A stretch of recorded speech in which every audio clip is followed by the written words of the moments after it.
Non. Oh que non. Allez, Pierre Maturana, puisque vous nous avez manqué, vous prenez la main. Quand on voit la deuxième période de l'OM et celle de Nantes, on peut imaginer que les Nantais auront des regrets et que l'OM va estimer de bien s'en sortir, parce qu'il y a une forme de hold-up un peu à partir avec 0-0 de la Beaujoire ce soir. Ils se font complètement marcher dessus en deuxième période et le hold-up aurait pu être encore plus beau si ils avaient marqué le péno en première période. Donc on a vu un OM quasiment plus inquiétant que la semaine dernière, qui s'est vraiment éteint après la première période.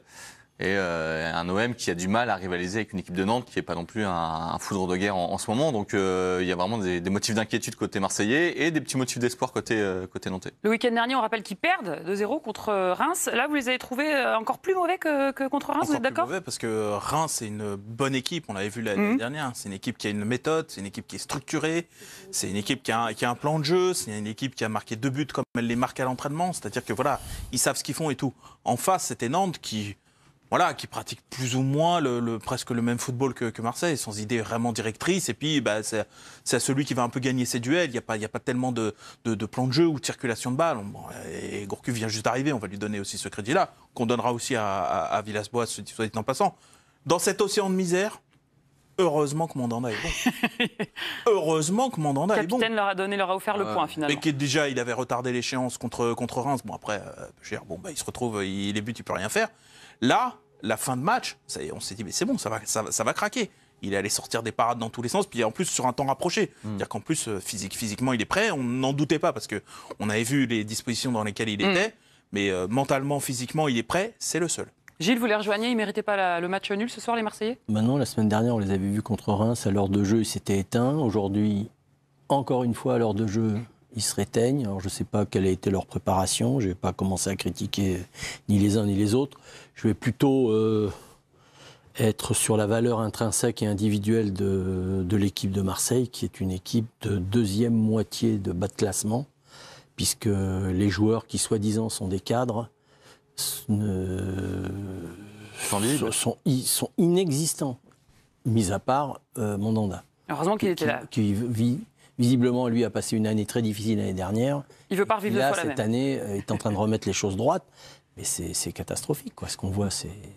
Bon, nos consultants sur ce plateau sont unanimes et sont sévères, je ne sais pas, mais réalistes en tout cas avec le côté marseillais. On va aller voir Tanguy Le Sévillier, notre envoyé spécial du côté de la Beaujoire. Est-ce que vous êtes aussi dur que nos consultants en plateau? C'était vraiment compliqué pour l'OM ce soir? Bonsoir France, bonsoir tout le monde. Je vois qu'on a vu à peu près le même match ici à la Beaujoire et devant vos écrans du côté de Boulogne, puisque effectivement on a vu un OM plutôt intéressant par intermittence en première période. Et dès le retour des vestiaires, ça a été beaucoup plus compliqué, à l'image de Maxime Lopez et de Dimitri Payet qui ont complètement coulé. Ils ont disparu des radars durant cette deuxième période. Et c'est vrai que les Nantais auraient pu vraiment s'imposer. Ils ont eu de nombreuses occasions en deuxième période. Et heureusement, ils sont tombés sur un grand Mandanda. Ça permet à André Villas-Boas de repartir avec un point de la Beaujoire. Et c'est surtout là l'essentiel pour l'équipe du Portugais. Merci beaucoup Tanguy. Vous restez évidemment avec nous parce qu'on est en lien direct avec les conférences de presse et on aura les coachs à votre micro. Oui. Ce qui est fou, on est en début de championnat. Deuxième journée. Voilà, deuxième journée. Les résultats, bon, ils sont ce qu'ils sont, tout peut se renverser, etc. Mais ce qu'on observe, c'est vraiment le fond de jeu. Au-delà du résultat, hier on a débriefé ensemble le match de Lyon. Au-delà de la réussite lyonnaise, etc. Ce qu'on a vu, c'est des idées. L'attitude. Ouais, les attitudes et le plan. On voit ce qu'a demandé Silvinho, c'est-à-dire qu'on regarde l'équipe, on imagine très bien ce sur quoi il les fait bosser et les consignes qu'il leur donne. Après, ça va marcher, ça va pas marcher. Mais en tout cas, on voit.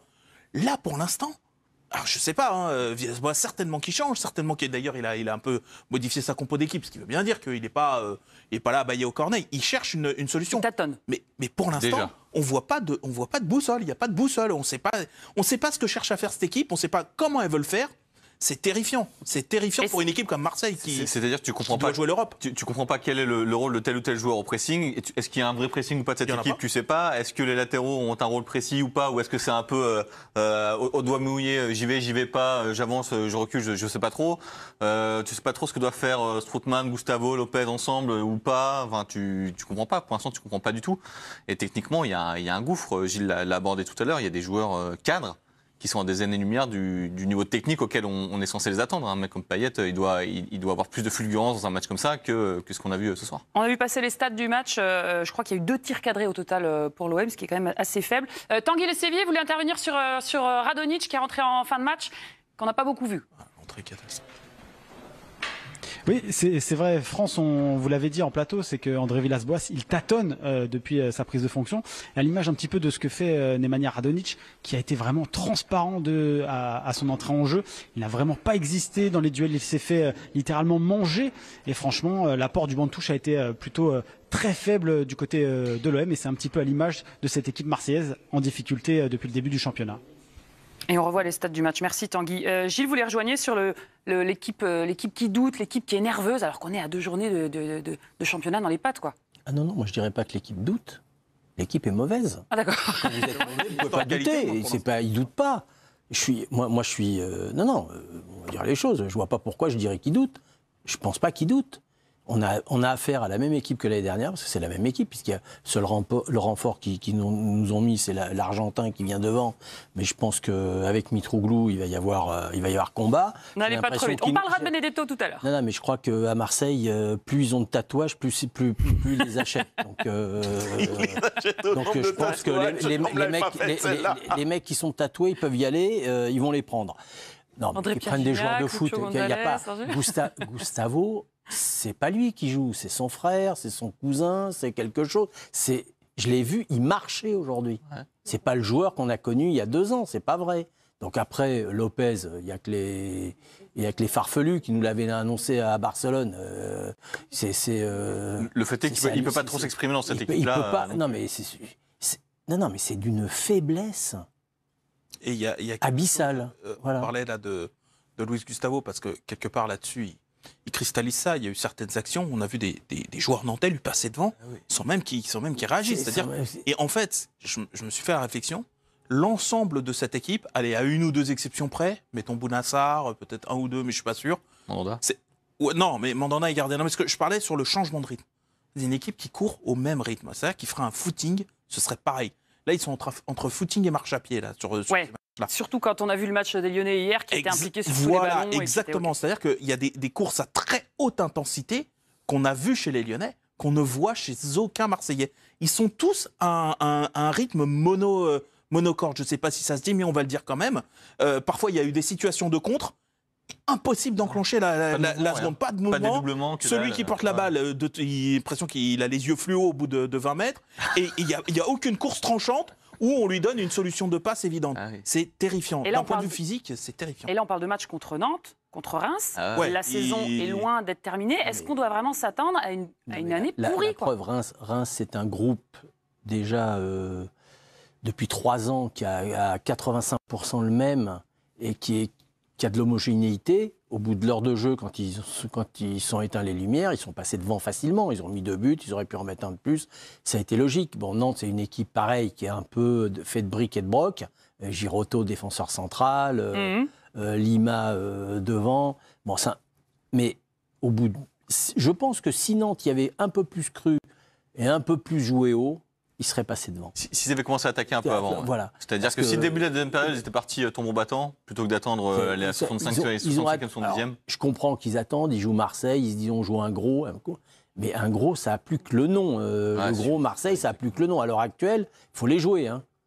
Moi, il faut, dans cette période-là, il faut vraiment les jouer. Pour prendre des points, c'est le moment de les jouer. Il y a Tanguy et le Sévillé en direct justement de Nantes qui voulaient intervenir sur cet adversaire qui méritait mieux qu'un match nul. Vous êtes d'accord, Tanguy ? C'est vrai qu'ils se sont procurés énormément d'occasions durant cette deuxième période, les Nantais, mais à l'image un petit peu de Khalifa Koulibaly, l'attaquant, l'avant-centre de cette équipe nantaise, qui n'est pas forcément le plus fin techniquement des joueurs de Ligue 1. Ils sont un petit peu maladroits dans le dernier geste, mais il y avait de la volonté vraiment du côté nantais. Et il ne faut pas non plus négliger la très très bonne prestation de Nicolas Pallois, le défenseur du FC Nantes, qui n'est pas non plus le plus beau joueur de Ligue 1, mais il fait un bien fou à cette équipe de Nantes. Vous faites bien de le préciser, Tanguy. On reparlera de Nantes tout à l'heure quand on aura notamment Christian Gourcuff, le coach, à votre micro en conférence de presse. On parle de Nantes, on parle de Reims, ça reste quand même des petites équipes, c'est ça que je veux vous dire. Quand les gros vont arriver, même quand les moyens plus vont arriver, là, ça craint, quoi. Ça sent la saison galère, quoi. Ça craint parce que tu as commencé à avoir des équipes comme Lyon ou Paris. On a vu Lyon hier soir. Au taquet. S'il y a Lyon-Marseille demain, je crains le pire. C'est le même score qu'hier. Non, mais surtout l'interrogation, parce qu'on parle aussi un peu de mercato, quel va être le visage de l'OM à la fin du mois d'août. C'est-à-dire que là, on attend monts et merveilles de Thauvin, fatalement, de son retour et de ce qu'il va pouvoir amener à cette équipe. Comme le Messi, Marseille. Sauf que si il reste quand même 10 jours, c'est pas dit qu'il n'y ait pas une équipe là qui arrive dans les 10 jours qui se dit tiens, j'ai cherché Thauvin, c'est abordable. Valence. Voilà. C'est abordable, je vais le chercher, c'est un bon joueur de Ligue 1, je vais le prendre. Marseille est complètement défiguré. Tu perds Thauvin là. Même Sanson, c'est pas génial, mais tu te. Non, bien sûr, mais allez, on va dire que Sanson, mais je parle sur sur le seul joueur capable de déséquilibrer le fameux changement de rythme qu'on a tous constaté qu'il n'y a pas pour l'instant. Le seul qui a ça en magasin, c'est Thauvin. Il se trouve qu'il n'est pas là et qu'on n'est pas sûr qu'il revienne. Mais c'est ça, s'il part. Et ce qui est possible, parce qu'en plus Marseille doit vendre, parce qu'il y a leurs histoires de déficit, etc. On va pas revenir dessus, on l'a assez dit. Ton équipe, c'est ça. Ben voilà, ton équipe, c'est ça. Un petit mot. Et là, je rejoins Gilles. Ça, c'est pas une équipe pour jouer l'Europe. Ah bah oui, surtout qu'on vise le podium, et on l'a dit du côté de la direction. Ils peuvent toujours le viser. Bah oui, mais ils peuvent pas l'atteindre. Enfin, on verra. La composition qui est alignée ce soir, le fameux 4-3-3 composé par André Villas-Boas, est-ce que c'est pas la meilleure composition possible vu l'effectif de Villas-Boas à ce jour? Alors, il manque Thauvin qui est blessé. Vu l'effectif qu'il a, il peut pas faire grand-chose. Il peut pas faire mieux. Non, mais il a pas d'effectif. On va lui rendre grâce là-dessus, il n'a pas d'effectif. Bon, il y a Thauvin qui n'est pas là, qu'on mette Sanson, qu'on mette Strootman ou qu'on mette qui on veut. Ah, mais c'est pas pareil par rapport au match du week-end dernier. La seule chose qu'il faut qu'il fasse, à mon avis, c'est qu'il change vite de système. Parce qu'avec Payet sur le côté gauche, comme ça, à jouer comme ça, il ne lui sert à rien. Donc qu'il repasse vite en 4-2-3-1, 4-2-3-1 ou en 4-4-2. Parce que autrement, Payet, c'est pas la peine qu'il joue. Il met quelqu'un d'autre. Il lui sert à rien. La seule action qu'il fait, Payet, c'est quand il est dans l'axe en première mi-temps, qu'il vient, qu'il est fort et qu'il frappe à 20 mètres. Le tir cadré, il faut quelqu'un qui a un peu de jus, un peu de pêche à gauche. Alors, ce sera pas peut-être pas un nid de formation ou un mec qui sait faire que ça, mais ça sera toujours mieux que Payet qui est pas du tout fait, qui est plus fait en tout cas pour ce poste-là. Il apporte rien. On sait à peu près ce qu'il va faire, c'est téléphoner. Comme en plus il y a assez peu de dédoublements avec Amavi, c'est pas un couloir très intéressant à garder, donc même pour lui, ça va pas être très intéressant à jouer. Donc non, il faut replacer derrière en 10, quoi. C'est la seule alternative qu'il a aujourd'hui. Ou alors de tout changer, de passer en défense à 3 et je ne sais quoi, mais ça fait encore beaucoup de boulot, quoi. En gros, c'est une équipe qui en ce moment est tellement charrette, en tout cas sur ce qu'elle montre, que t'en es à regretter à mort Ocampos et à regretter à mort Zambo Anguissa qui faisait la doublette avec Luis Gustavo, la fameuse année où Gustavo, tu vois que lui en Ligue 1 hors PSG. Depuis, il est porté disparu parce que l'année dernière, c'est pas bon. Et là, depuis la reprise, c'est pas bon. Alors, est-ce que c'est une histoire de système? Est-ce que c'est ses jambes? Est-ce que c'est la tête? Est-ce que c'est les mecs qui l'accompagnent, qui le mettent pas dans de bonnes dispositions? Mais à un moment, c'est aussi à lui de porter le truc. Mais bref, oui, il va falloir qu'il cherche. De toute façon, à ce point-là d'histoire, il n'a plus grand-chose à perdre. Il va falloir quand même commencer maintenant même à tenter des trucs. Effectivement, peut-être le 4-2-3-1. Mais Payet, si tu considères que Payet, c'est un peu le seul joueur de classe, sorti de Thauvin, celui qui est un peu le créatif, etc., mais que tu sais qu'à gauche, il est mort, sur un côté, il est mort, fais un truc pour tenter de le mettre dans les meilleures dispositions possibles, et tu verras bien. Et donc, mets-le dans l'axe ou en 10. On va aborder les recrues, parce qu'il y avait 2 recrues titulaires au coup d'envoi qui faisaient leur première titularisation. C'est Dario Benedetto, on parlera de lui un tout petit peu plus tard, parce qu'on a fait même un thème, tellement son rôle était capital ce soir. Et puis le défenseur, Alvaro González, qu'est-ce que vous en avez pensé? Il sort du lot ou pas? Non. Moi, j'ai du mal à sortir un joueur du lot, là, à part Mandanda, comme on l'a dit tout à l'heure. Non, mais on va faire court. Il était mauvais, je sais. Non, mais je vais pas leur taper dessus aux 2 joueurs. C'est 2 nouveaux joueurs. Ils arrivent dans une nouvelle culture et tout. Mais si c'est pour nous prendre des joueurs comme Alvaro, je mets un coup de pompe dans un bec de gaz dans la Ligue 1. Il y en a 14 à la douzaine. Et de l'attaquant qu'ils ont pris en phase. Il n'y a pas d'attaquant en France. Je veux bien l'entendre. Mais j'ai pas l'impression qu'ils ont trouvé le fil à couper le beurre. C'est comme 2 et 2 font 4. Mais quitte à prendre des défenseurs comme ils prennent, mais c'est à mourir, quoi. C'est incompréhensible. Là, franchement, je vais mettre un gros taquet à Zubizarreta. Je me demande à quoi il sert. Voilà, je pose une question. Si quelqu'un peut m'expliquer à quoi sert Zubizarreta, qu'il me l'explique, parce que là, là, je lui avais laissé du crédit pour le mercato de maintenant et tout, de voir un petit peu ce qu'il allait apporter, un peu des idées novatrices, avoir des prêts, avoir des prêts secs, avec des options d'achat et tout. Mais Ils sont à la rue complète. Il est à la rue complète. C'est un dormeur, le mec. Ils ont pris un dormeur. Sur le match de Gonzalez, d'Alvaro Gonzalez, on va pas le juger Il a fait qu'un match, là, mais c'est vrai qu'on a vu, tout le monde nous a dit, voilà, c'est un joueur qui a de la grinta, qui a de la hargne, qui est dur au mal, etc. Bah, j'ai l'impression qu'on a vu à peu près que ça et pas la meilleure facette de ce côté-là, quoi. À un moment, il va sur un petit coup de coude. S'il y a une VAR et un carton derrière, c'est... joueur de caractère, on a vu. Ouais, voilà, mais Sur Koulibaly, il peut prendre rouge. Sauf que tu fais pas une équipe qu'avec des joueurs de caractère. Enfin, il faut avoir un peu de talent derrière. Les gros joueurs de caractère, souvent, il y a un peu de talent derrière qui te permet d'aller loin. Donc, il va falloir qu'ils nous montrent un peu autre chose que juste je mets des coups de coude et des petits coups de vis à droite à gauche. Est-ce que sur les 15 jours qui restent, est-ce qu'ils sont capables de trouver effectivement... Avant la fin du mercato ? Ouais, il faut une bonne idée de prêt, un mec à relancer mais qui a de la qualité et qui pourrait trouver son compte à l'OM à peu de frais. Est-ce qu'ils sont capables d'inventer ça? J'espère qu'ils ont des dossiers en cours quand même. Et comme ça, Zubizarreta montrera à Gilles Favard qu'il sert à quelque chose. Il doit répondre à Gilles dès ce soir. On lui a lancé une perche et il faut qu'il la saisisse. Je connais la réponse, vous inquiétez pas. Je voudrais qu'on revienne sur un événement qui nous a tous marqués. Ça fait 2 journées de Ligue 1 et 2 fois que la VAR nous interpelle. On va revenir, donc on est à la demi-heure de jeu sur un corner plutôt anodin. L'arbitre demande la VAR. On veut le savoir. Et on lit sur... personne n'a rien vu. Personne n'a rien vu, personne n'a rien demandé. On a l'impression que les deux joueurs font main et donc on pourrait dire... Il n'y en a pas un qui réclame. Donc, qu'est-ce que vous pensez de cette décision? Est-ce que c'est honteux? Est-ce que c'est illogique? Est-ce que c'est n'importe quoi? En vrai, c'est un peu désespérant parce qu'on se bat contre des moulins à vent. C'est-à-dire que personne n'aurait sifflé cette main personne ne l'a sifflé sur ce plateau. Personne ne la réclame. Mais tu sais que de toute façon, on peut faire 1000 débats et se dire la VAR, ça sert à quelque chose, ça sert à rien, c'est bien, c'est pas bien. N'importe quelle main aujourd'hui, si ça c'est sifflé, si la main de la semaine dernière elle est sifflée, tu auras des pénaux tous les matchs. Hein. Je regardais le match avec Gilles et il me faisait une réflexion par rapport à Platini, qui a été chantre de l'anti-vidéo. D'ailleurs, remarquez, dès qu'il a eu ses problèmes, la vidéo est passée. Au hasard. Par hasard. Ça. Voilà, non, mais... Et c'est vrai que ce qu'il disait, c'est effectivement que ça allait dénaturer le football. Et effectivement, ça perçoit d'un truc, au-delà des histoires de rétablir la justice, etc., c'est que simplement, dès qu'on a un tout petit peu joué au foot, et Dieu sait que je n'ai pas joué à un très haut niveau, mais dès qu'on a un tout petit peu joué au foot, on sait que dès qu'on est au contact, dès qu'on s'accroche, etc., la balle, elle peut rebondir, parce qu'elle rebondit autant sur le bras de Camara que sur le bras du Nantais. Là, on est dans une zone grise. On n'est pas obligé de prendre des décisions tout le temps. Il y a des entre-deux, il y a c'est jamais noir ou blanc. Et ben voilà, là on a l'impression que maintenant on va demander, on va être en train de disséquer. Alors attends, est-ce qu'elle lui touche pas un petit peu l'ongle incarné gauche, etc. Ça devient n'importe quoi. Ça a pris des plombes. On a commencé à faire le calcul, on a sorti notre compte. Nous, on rigolait parce qu'au départ, on a dit non, il n'y a pas péno. Là, il va pas. Il peut pas. Il peut pas siffler ça. Non, c'est pas possible parce que l'autre, il met un peu l'épaule, un peu le ceci, truc. Et de la façon dont c'était, surtout, je lui dis, il va le signer. Mais parce qu'il prend trop son temps. Non, parce qu'on a compris qu'il allait que le pauvre type qui a touché le ballon de la main, qui lui a rebondi sur la main, il allait le sanctionner. Mais non, mais c'est sûr. Dès que le ballon va toucher une main maintenant, ce sera ça. En gros, c'est la règle. On nous sort des trucs, position pas naturelle, etc. Va m'expliquer que la position n'est pas naturelle. Là, il est à la lutte, le ballon, il arrive entre les deux. Il peut rien faire d'autre. Alors, faudrait qu'en fait, quand le ballon est derrière, il repasse ses mains devant. Quand il est derrière, c'est incompréhensible, c'est impossible. Donc ça veut dire que maintenant, à chaque fois qu'il y aura un petit ongle dans la surface, on peut perso, quand il est allé à la VAR et qu'on a eu l'image ralentie, dès que j'ai vu que ça avait touché la main, je fais il y aura péno, c'est sûr. Parce que maintenant, ça me dégoûte, mais il y a une espèce de systématisme, il y a une espèce de mépris et de méconnaissance, ou on s'en fout, de ce qu'est le foot, de ce qu'est un joueur de foot qui est en mouvement, qui est à la lutte. Ah oui, ça c'est sûr, hein. On peut faire les images arrêtées qu'on veut. Ah mais oui, mais là il aurait pu mettre sa main. Mais il est au contact, il est au duel. Ils savent ce que c'est des bestiaux qui sont au contact.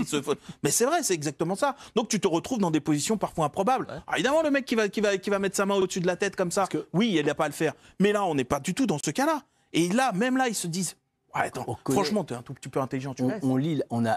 Moi, comme tout le monde, j'ai relu les règles, j'ai essayé de comprendre et tout. Mais où ça dénature et où les gens ne comprennent pas, parce qu'on les voit sur les réseaux sociaux, c'est tout et n'importe quoi. C'est-à-dire que ce style de main-là, si c'est en plein milieu du terrain, il n'y a jamais la VAR, il la réclame jamais, et il n'y a jamais faute.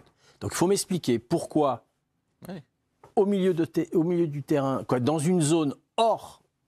danger dans les 18 mètres, dans la surface de réparation, il n'y a pas main, et que dans la surface, il y a main. Ouais. Alors que c'est exactement le même action. S'il y a quelqu'un qui peut me l'expliquer, comme Zubizarreta. Vous voulez qu'on appelle un arbitre aussi? Je crois qu'il va falloir qu'on amène beaucoup de gens, parce que c'est incompréhensible. Donc, effectivement, il ne peut pas demander la VAR à tous les côtés, et les gens sont là. Et pourquoi il n'y a pas la VAR au milieu? Et pourquoi là-bas, ils ne demandent pas la VAR? C'est-à-dire que tout ce qui avait émotion dans le football, ils sont en train de nous le tuer. On est en train de le perdre. Ouais. Voilà, alors du coup, VAR et donc penalty. Et là, notre ami Dario Benedetto vient pour ça. Alors non, il n'arrive pas pour tirer la balle, parce que c'est Dimitri Payet qui prend le ballon. On en parlait juste avant le match. C'est lui, normalement, qui tire les pénalités. La question, est-ce que c'est normal, quand une équipe doute, comme on l'a vu ce soir, ou est mauvaise, comme vous l'avez dit, Gilles, comme Marseille, est-ce qu'on n'a pas besoin d'assurance et d'assurer un but et de part d'un bon sentiment. On ne va pas non plus taper là-dessus. Je pense que ça part d'un bon sentiment de Payet pour l'intégrer, pour justement lui donner confiance. Allez, vas-y, tiens, tire-le, mets-le au fond. Ah bah c'est gagné. Sauf que le mec, il a mis des pompes en carton et qu'il a tué les 3 corbeaux qu'il y avait dans la ligne noire de la Beaujoire. Donc voilà. Ce qui est dramatique, c'est que quand on a bossé un peu sur Benedetto, tous les gens qui l'ont suivi en Argentine disaient il a une grosse frappe et tout.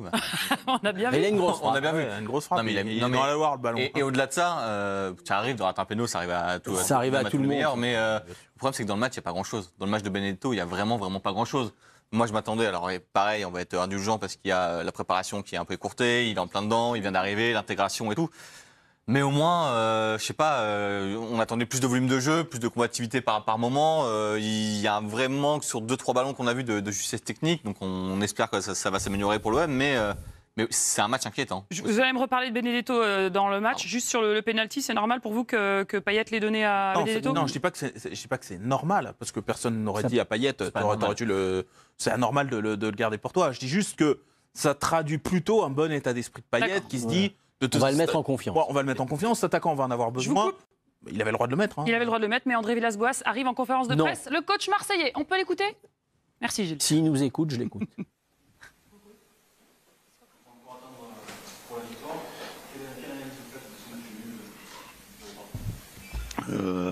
Alors, bonsoir. Je pense qu'on était bien en première mi-temps. On a créé plusieurs opportunités, bien défendu aussi. On a entré bien dans leur surface de réparation. On a manqué évidemment le dernier passe pour faire le but. Mais oui, on a là-bas plusieurs opportunités en première mi-temps. Je pense que c'est juste qu'on arrive à gagner la première mi-temps. Évidemment, à partir de 60 minutes, non. Le match a changé. Nantes, il était au top de notre jeu.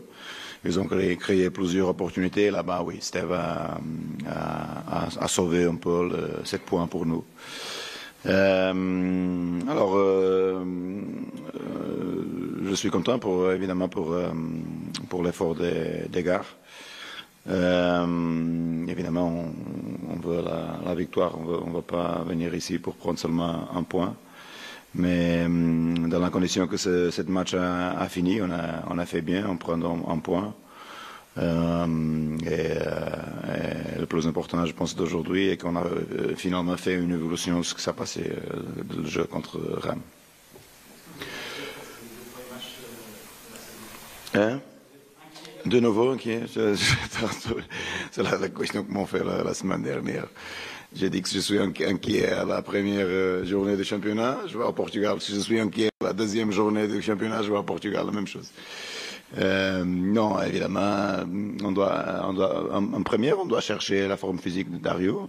Parce que son dernier match était contre Chivas, je pense,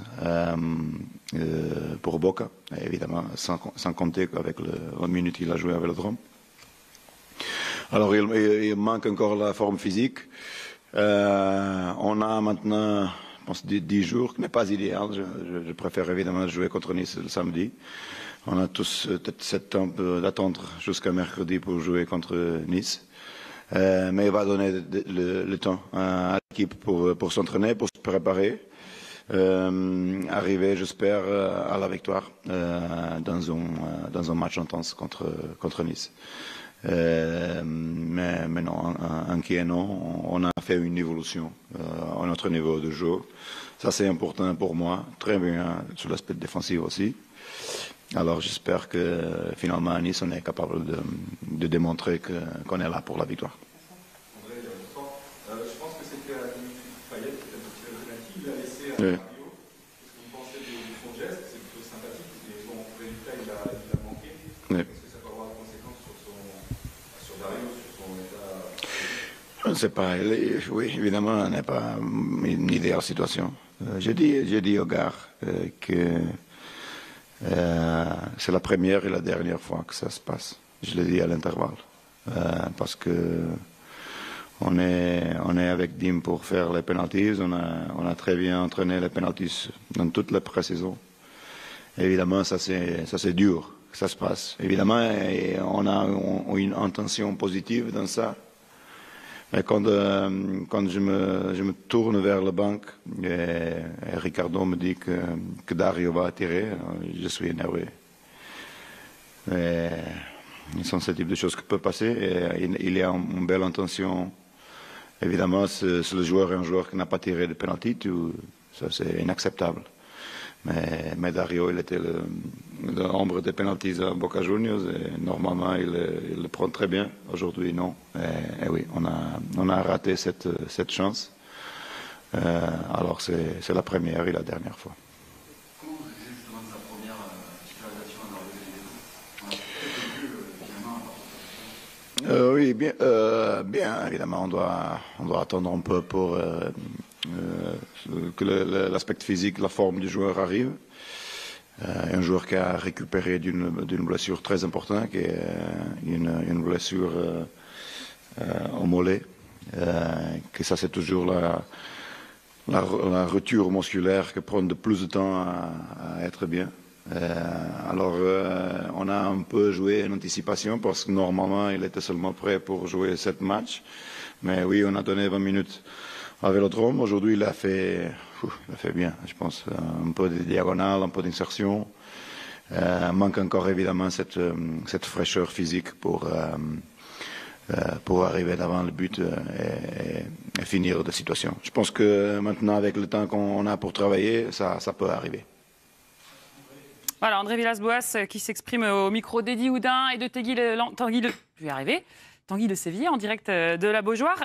C'est intéressant ce qu'il dit. Alors, vous allez réagir un petit peu sur ses propos. La première mi-temps, la défense en était bien, mais surtout sur ce qu'il dit sur le pénalty. C'est la première et la dernière fois que ça arrive. J'étais très énervé, c'est ce qu'il a dit. Ça partait d'une bonne intention. On comprend que Payet donne le ballon à Benedetto, mais ça ne doit plus arriver. Gilles? Il dit un peu ce qu'on a dit. C'était positif. La décision est positive de la part de Payet, mais seulement lui donne des ordres. Et les ordres doivent être exécutés. Et ils n'ont pas été respectés. Voilà. Mais ça, c'est un petit peu aussi l'état d'esprit de Payet, qui croit qu'il peut faire un peu ce qu'il veut, qu'il est au-dessus des machins, qu'il est au-dessus des trucs. Et au final, voilà. Là, il se fait reprendre de volée, il a bonne mine. Il a raison, il marque son territoire. Là, il est en train de marquer son territoire. Il est en train de leur dire, quand je vous dis un truc, vous le faites. Et attention à la prochaine fois. Il n'y aura pas de prochaine fois, du reste, c'est ce qu'il a dit. Mais comme il l'a souligné, il dit, je sais bien que c'est pas signe de mauvais esprit, mais c'est pas ce que j'ai demandé. C'est pas ce qu'il voulait. Et au final, ça coûte peut-être un but. Est-ce que vous voulez réagir sur ce qu'il nous dit là? On était bien en première mi-temps. Je nous ai trouvé bon en défense. Par contre, oui. Après, je sais pas comment lui, quelle perception il a de la mi-temps. Pas la même que nous, apparemment. Pas la même, ouais, parce que je trouve qu'il la voit un peu trop belle, à mon goût, la première période de l'OM. Alors certes, il dominait légèrement les débats. Moi, je pense que ce penalty vient de l'espace, donc je le compte pas dans la domination. Là, c'est l'arbitre qui crée ça en quelque sorte. Mais pour le reste, non. Alors, ils n'étaient pas en difficulté parce que Nantes était encore plus mauvais. Mais on a vu que physiquement, ils ont plongé. Et puis, dès que Nantes a un tout petit peu accéléré, dès qu'ils ont fait rentrer un ou deux mecs comme ça, qui ont mis un peu plus de vitesse, un peu plus de changement de rythme, justement, tout ce qui a manqué à Marseille, il n'a pas fallu grand-chose, en fait, pour mettre Marseille dans le rouge. Moi, c'est ça que je trouve inquiétant. C'est qu'il n'a pas fallu que Nantes, d'un seul coup, on découvre qu'il y ait un petit génie ou machin, etc. Ou que d'un seul coup, il joue un football incroyable, genre Nantes 95. Non, il a fallu un tout petit peu plus de jambes, un tout petit peu plus de percussion, et ça a suffi à les désorganiser complètement. Et il dit, on a été solide défensivement. Non, Mende en a été solide. Parce que sinon, tu n'as pas autant d'occasions franches et autant d'arrêts à effectuer. Donc là-dessus, je trouve qu'il la voit un peu belle. Peut-être qu'il essaie de ne pas enfoncer son équipe aussi. Ça, en termes de management, ça s'explique aussi.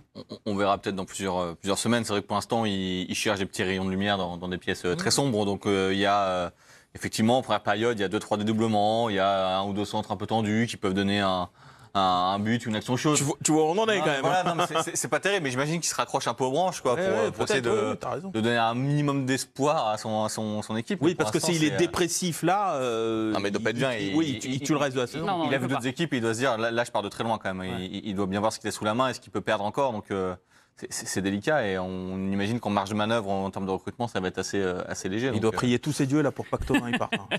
On va en parler justement du futur mercato marseillais. On a entendu Villas-Boas, on écoutera Gourcuff, bien sûr, les joueurs dans la zone mixte.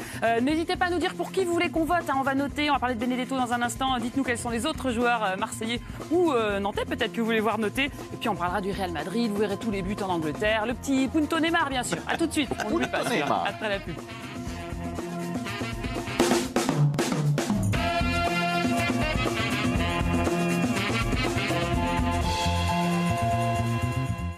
On est de retour, toujours en direct sur la chaîne L'équipe, dans l'équipe Mercato. Le débrief aussi, parce qu'on a tous assisté à ce Marseille-Nantes, ce Nantes-Marseille. Pourquoi j'ai envie de le voir au Vélodrome? Non, c'était à la Beaujoire et ça s'est fini par un triste 0-0. On va revoir les images dans quelques instants. On est toujours avec nos amis Pierre Maturana, Dave Apadou, Gilles Favard, mais aussi Christian Gourcuff, le coach des Canaries de Nantes qui est en conférence de presse au micro de Gilles. On l'écoute. Qu'est-ce qu'il nous dit? C'est la qualité du jeu produit qui m'a satisfait, qui est très encourageante. Bon, même si c'est pas constant, il y a encore des points dans la maîtrise où on doit améliorer. Je pense que notamment la remontée du ballon doit être plus rapide encore, mais bon, globalement c'était une prestation collective de très bon niveau, avec un investissement de chacun sur le plan de l'organisation, sur le plan de la circulation du ballon. Il y a eu des enchaînements très, très intéressants. Donc Non. Bon, après, la frustration peut-être du résultat, parce qu'on a eu des moments forts où on aurait pu faire la différence. Je pense notamment à la séquence en deuxième mi-temps avec les tirs successifs. Enfin, bon, c'est pas oublier non plus qu'ils ont eu un penalty. Bon, au passage, c'est quand même complètement aberrant comme type d'action. Ça change le foot. Mais bon, c'est comme ça. Donc on aurait pu aussi être mené et ça aurait été un peu plus difficile.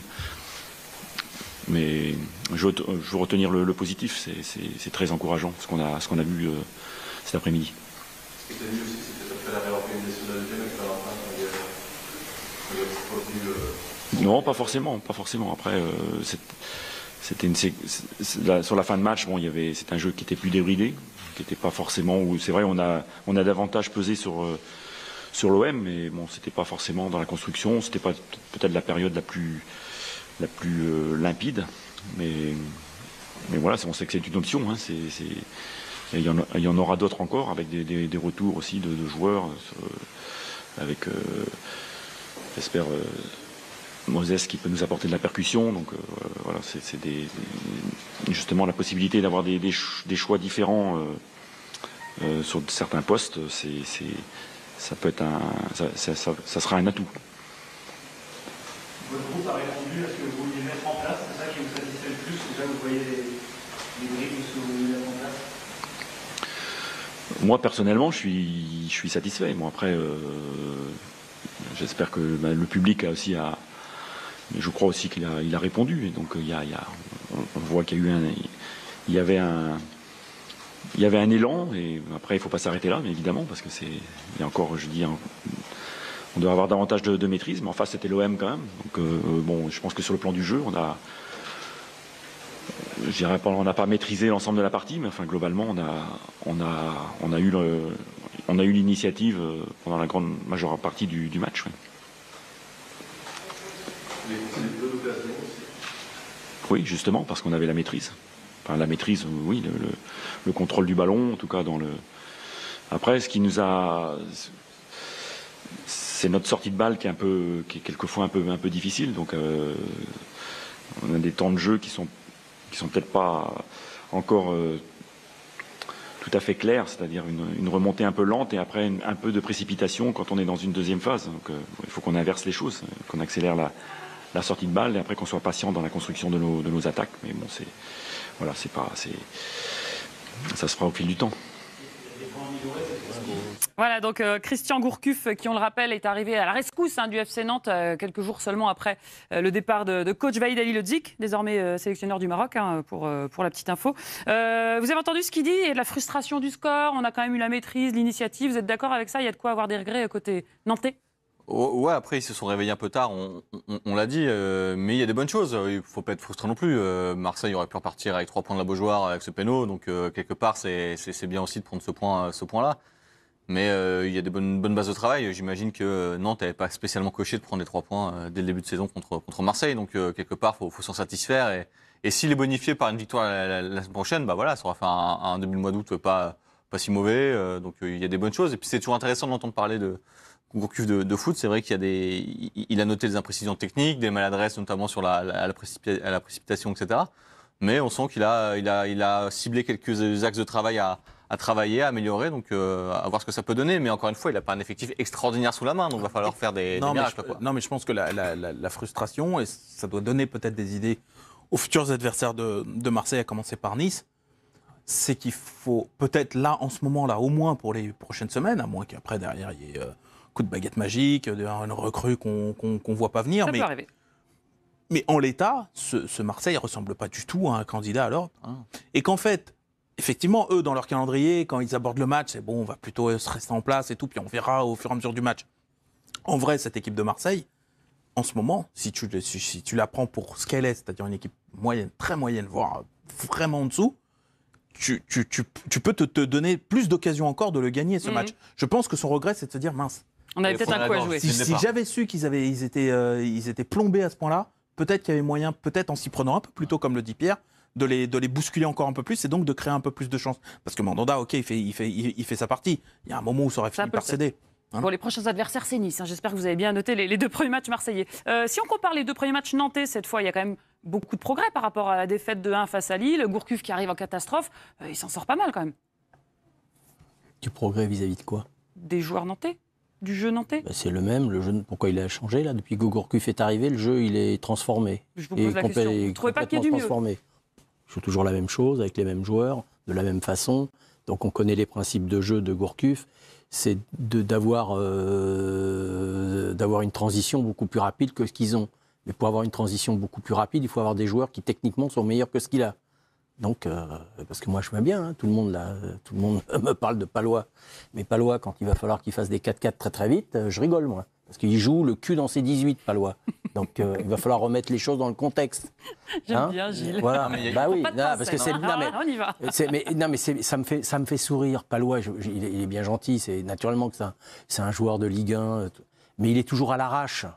Alors ça fait plaisir au public. Il se jette, il fait des tacles. Mais s'il fait des tacles, c'est qu'il est en retard. Parce que s'il n'était pas en retard, il aurait anticipé avant. Mais tout ça, bon, il faut peut-être un petit peu avoir joué au football avant pour savoir. Il faut monter de 20 mètres pour jouer un peu plus haut, pour pas avoir ce genre de problématique. Donc le problème qu'il a, Gourcuff, il va être simple. Il est techniquement avec qui il va jouer. Voilà. Parce que son arrière droit, bonjour. Sa défense centrale, devant, je sais qu'elle va bouger.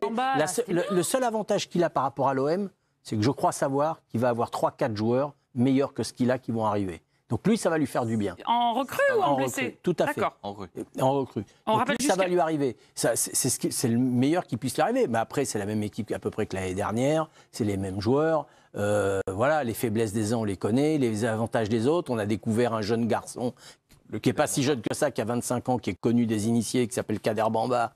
Il serait bien inspiré de le faire jouer beaucoup plus souvent parce qu'il a des jambes de feu. Ce que faisait pas le brillant coach à Halilhodžić depuis 2 ans, qui lui, il le laissait à la cave systématiquement, parce que c'est meilleur que certains, joueurs. Il apporte tellement apporté des choses que au moins, il a fait jouer des gens pendant 10 ans sur un synthétique. Alors ça va, il faut être gentil. Bien, il y en a pour tout le monde aujourd'hui. Un petit mot sur le Nantais qui intéressait les 2 clubs ce soir, c'était évidemment Valentin Rongier qui est pisté par l'OM. Alors je crois que les chiffres, c'est l'OM qui en propose 13 millions, Nantes qui en veut 25. La Fiorentina est également sur le coup. Est-ce qu'il a marqué des points ce soir? Il s'est un petit peu blessé, on ne sait pas trop si c'était une blessure diplomatique ou pas. Bon, et franchement, c'est vraiment un bon joueur en plus. C'est un bon joueur, pas un grand joueur, mais un bon joueur, très bon joueur, qui a l'avantage de connaître la Ligue 1, qui est propre, vraiment très très propre techniquement, intelligent, le QI foot, il est là. On voit bien dans cette équipe de Nantes qui pendant longtemps a quasiment pas joué au foot, c'était le seul, quand il avait le ballon, qui arrivait à faire quelque chose, à créer des choses, des espaces. Il avait tout intérêt à se faire remarquer en même temps. On est d'accord, non, mais je pense qu'il n'a même pas besoin de ça. On le connaît quand même. C'est une valeur sûre, une valeur établie. Je pense pas que les mecs, ce soir, ils se disent ah non, c'est une pipe. Non, c'est un bon joueur. C'est simple. À Marseille, ils n'ont pas ce joueur. C'est ce que je voulais dire. C'est que comparaison sont faites. C'est un vrai renfort pour Marseille s'il va à Marseille, et c'est un vrai problème pour Nantes. Je dis pas que Valdemar-Kita a dit son dernier mot sur ce coup-là. Qu'il veuille partir, on le sait.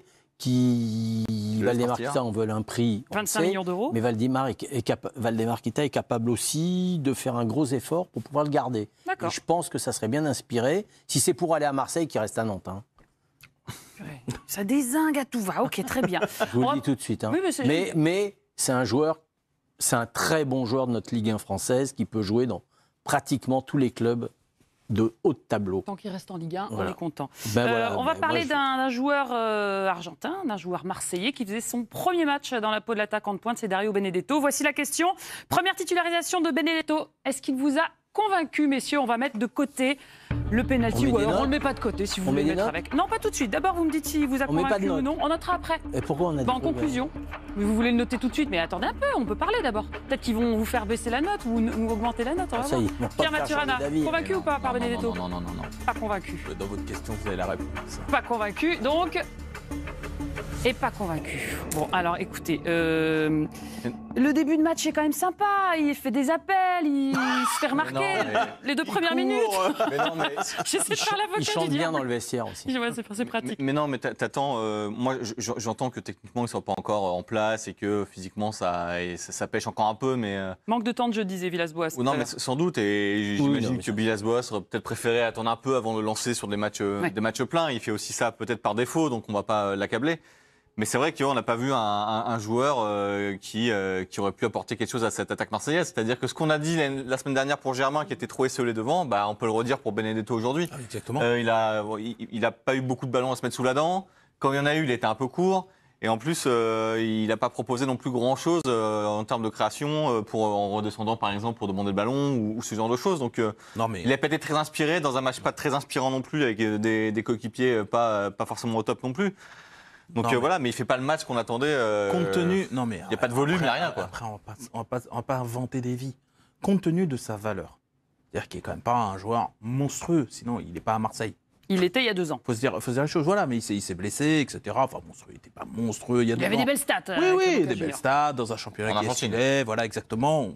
On va rester calme. C'est certainement un bon joueur, c'est pas ce que je dis. Il a été blessé. Il n'a pas joué depuis longtemps. Il est en retard sur sa préparation. Il joue avec son style de jeu en plus, qui a besoin quand même d'alimentation. Il a besoin d'être approvisionné. C'est pas Didier Drogba. Tu lui envoies une flèche, le mec, à lui tout seul, il te retourne une défense. C'est pas ça. Donc, ce type de joueur, compte tenu déjà de toutes les réserves qu'il y a au départ et qu'il va falloir un peu gommer, en plus, il est dans une équipe qui joue pas au foot. Donc, pour l'instant, t'as aucune chance de t'exprimer. Je sais même pas si on devait lui mettre quelle note tu veux lui mettre. Vous voulez des stats pour vous aider un petit peu sur les propos? Allons-y pour les stats. Ça va pas vous aider. Il a été un peu transparent. Je crois qu'il y a 18 ballons touchés, regardez, dont 3 dans la surface. Donc c'est quand même trop peu. 29% de passes réussies, 25% de duels gagnés. Ça va pas vous aider à lui donner une bonne note, ça, mon cher Gilles. Avant de le noter. Non, mais je veux pas. Alors. Je vais être très objectif. On ne va pas lui taper dessus, on le connaît, ça fait les 90 premières minutes qu'on le voit jouer. Naturellement qu'on n'a rien vu, c'est une évidence. Il a été complètement transparent. On va lui laisser quand même un peu plus de temps. Merci. On va lui laisser un petit peu plus de temps, on va voir. Mais je pense honnêtement, si je dois faire un pari, je pense qu'ils sont encore gourés. Voilà. Après un match, d'accord. Bah oui. J'ai comme l'impression que les Marseillais risquent de regretter Balotelli, oui peut-être. Oui, il a annoncé du côté de Brescia, de plus en plus du côté du club italien. Il a été préféré à Valère Germain. Est-ce que ça veut dire que dès le prochain match, Germain revient en pointe? Ça va vite dans le foot? Non, mais de toute façon, compte tenu de la pauvreté de l'animation globale, que ce soit Germain ou Benedetto, ça aurait été le même résultat. Seul, c'est pareil. C'est impossible. C'est impossible de jouer. C'est impossible. Déjà, Germain, de manière absolue, de toute façon, lui, si tu ne l'associes pas à quelqu'un dans une attaque à 2 têtes, il est mort dans le film. C'est pas lui faire injure, c'est comme ça, il est profilé comme ça, tout le monde le sait. Je comprends pas, il y a que les entraîneurs marseillais pour pas s'en rendre compte. Donc effectivement, alors derrière on va dire ah Germain il a pas fait ci, il a pas fait ça. Tu le sais. C'est comme je sais pas, c'est comme si tu prenais Ibra et tu le fais jouer ailier droit. Tu vas rien avoir. C'est comme Payet à gauche, le mettre dans voilà, je veux dire les mecs sont morts dans le film. Ils ont un registre. Tu vas pas leur inventer des vies. Donc on parlait tout à l'heure un petit peu de revoir des systèmes. Et ben peut-être que ça en fait partie. Trouver peut-être une solution pour que l'attaquant il soit moins esselé. Des choses comme ça. Ça va être le travail de Villas-Boas. Mais en l'état, c'est quasiment impossible de juger ces attaquants-là. Ceci dit, quand tu vois l'état du milieu, t'as envie de te dire, si t'en enlèves un pour faire rentrer peut-être une association Germain c'est ça que je pensais. Je vois pas ce que tu perds vraiment au change, parce que t'as vraiment un milieu, enfin il y en a 3 sur le papier, honnêtement t'as du mal à en dégager un et à avoir une animation, quelque chose qui se passe au milieu de terrain à Marseille. Donc peut-être que la clé elle est par là, c'est-à-dire de peut-être soit tu dopes un peu ton attaque, ou alors soit tu bétonnes derrière, mais il va falloir choisir à un moment quelque chose, parce que l'entrejeu marseillais sert strictement à rien pour l'instant, et ça c'est un problème. Eh bien, il va quand même falloir noter, messieurs. Préparez vos petits cartons. On commence avec Dario Benedetto. En attendant, je vous invite avec le hashtag l'équipe Mercato à nous dire pour quel joueur vous voulez qu'on donne des notes ce soir. Ouh là là, ça fait mal aux yeux ce que je vois. Dario Benedetto, c'est un 3, c'est un 3, c'est un 2. Qu'est-ce qui justifie cette aussi mauvaise note? On est proche du 0 là, Gilles. Non, pas proche du 0, puisqu'il y a encore 1 et 0.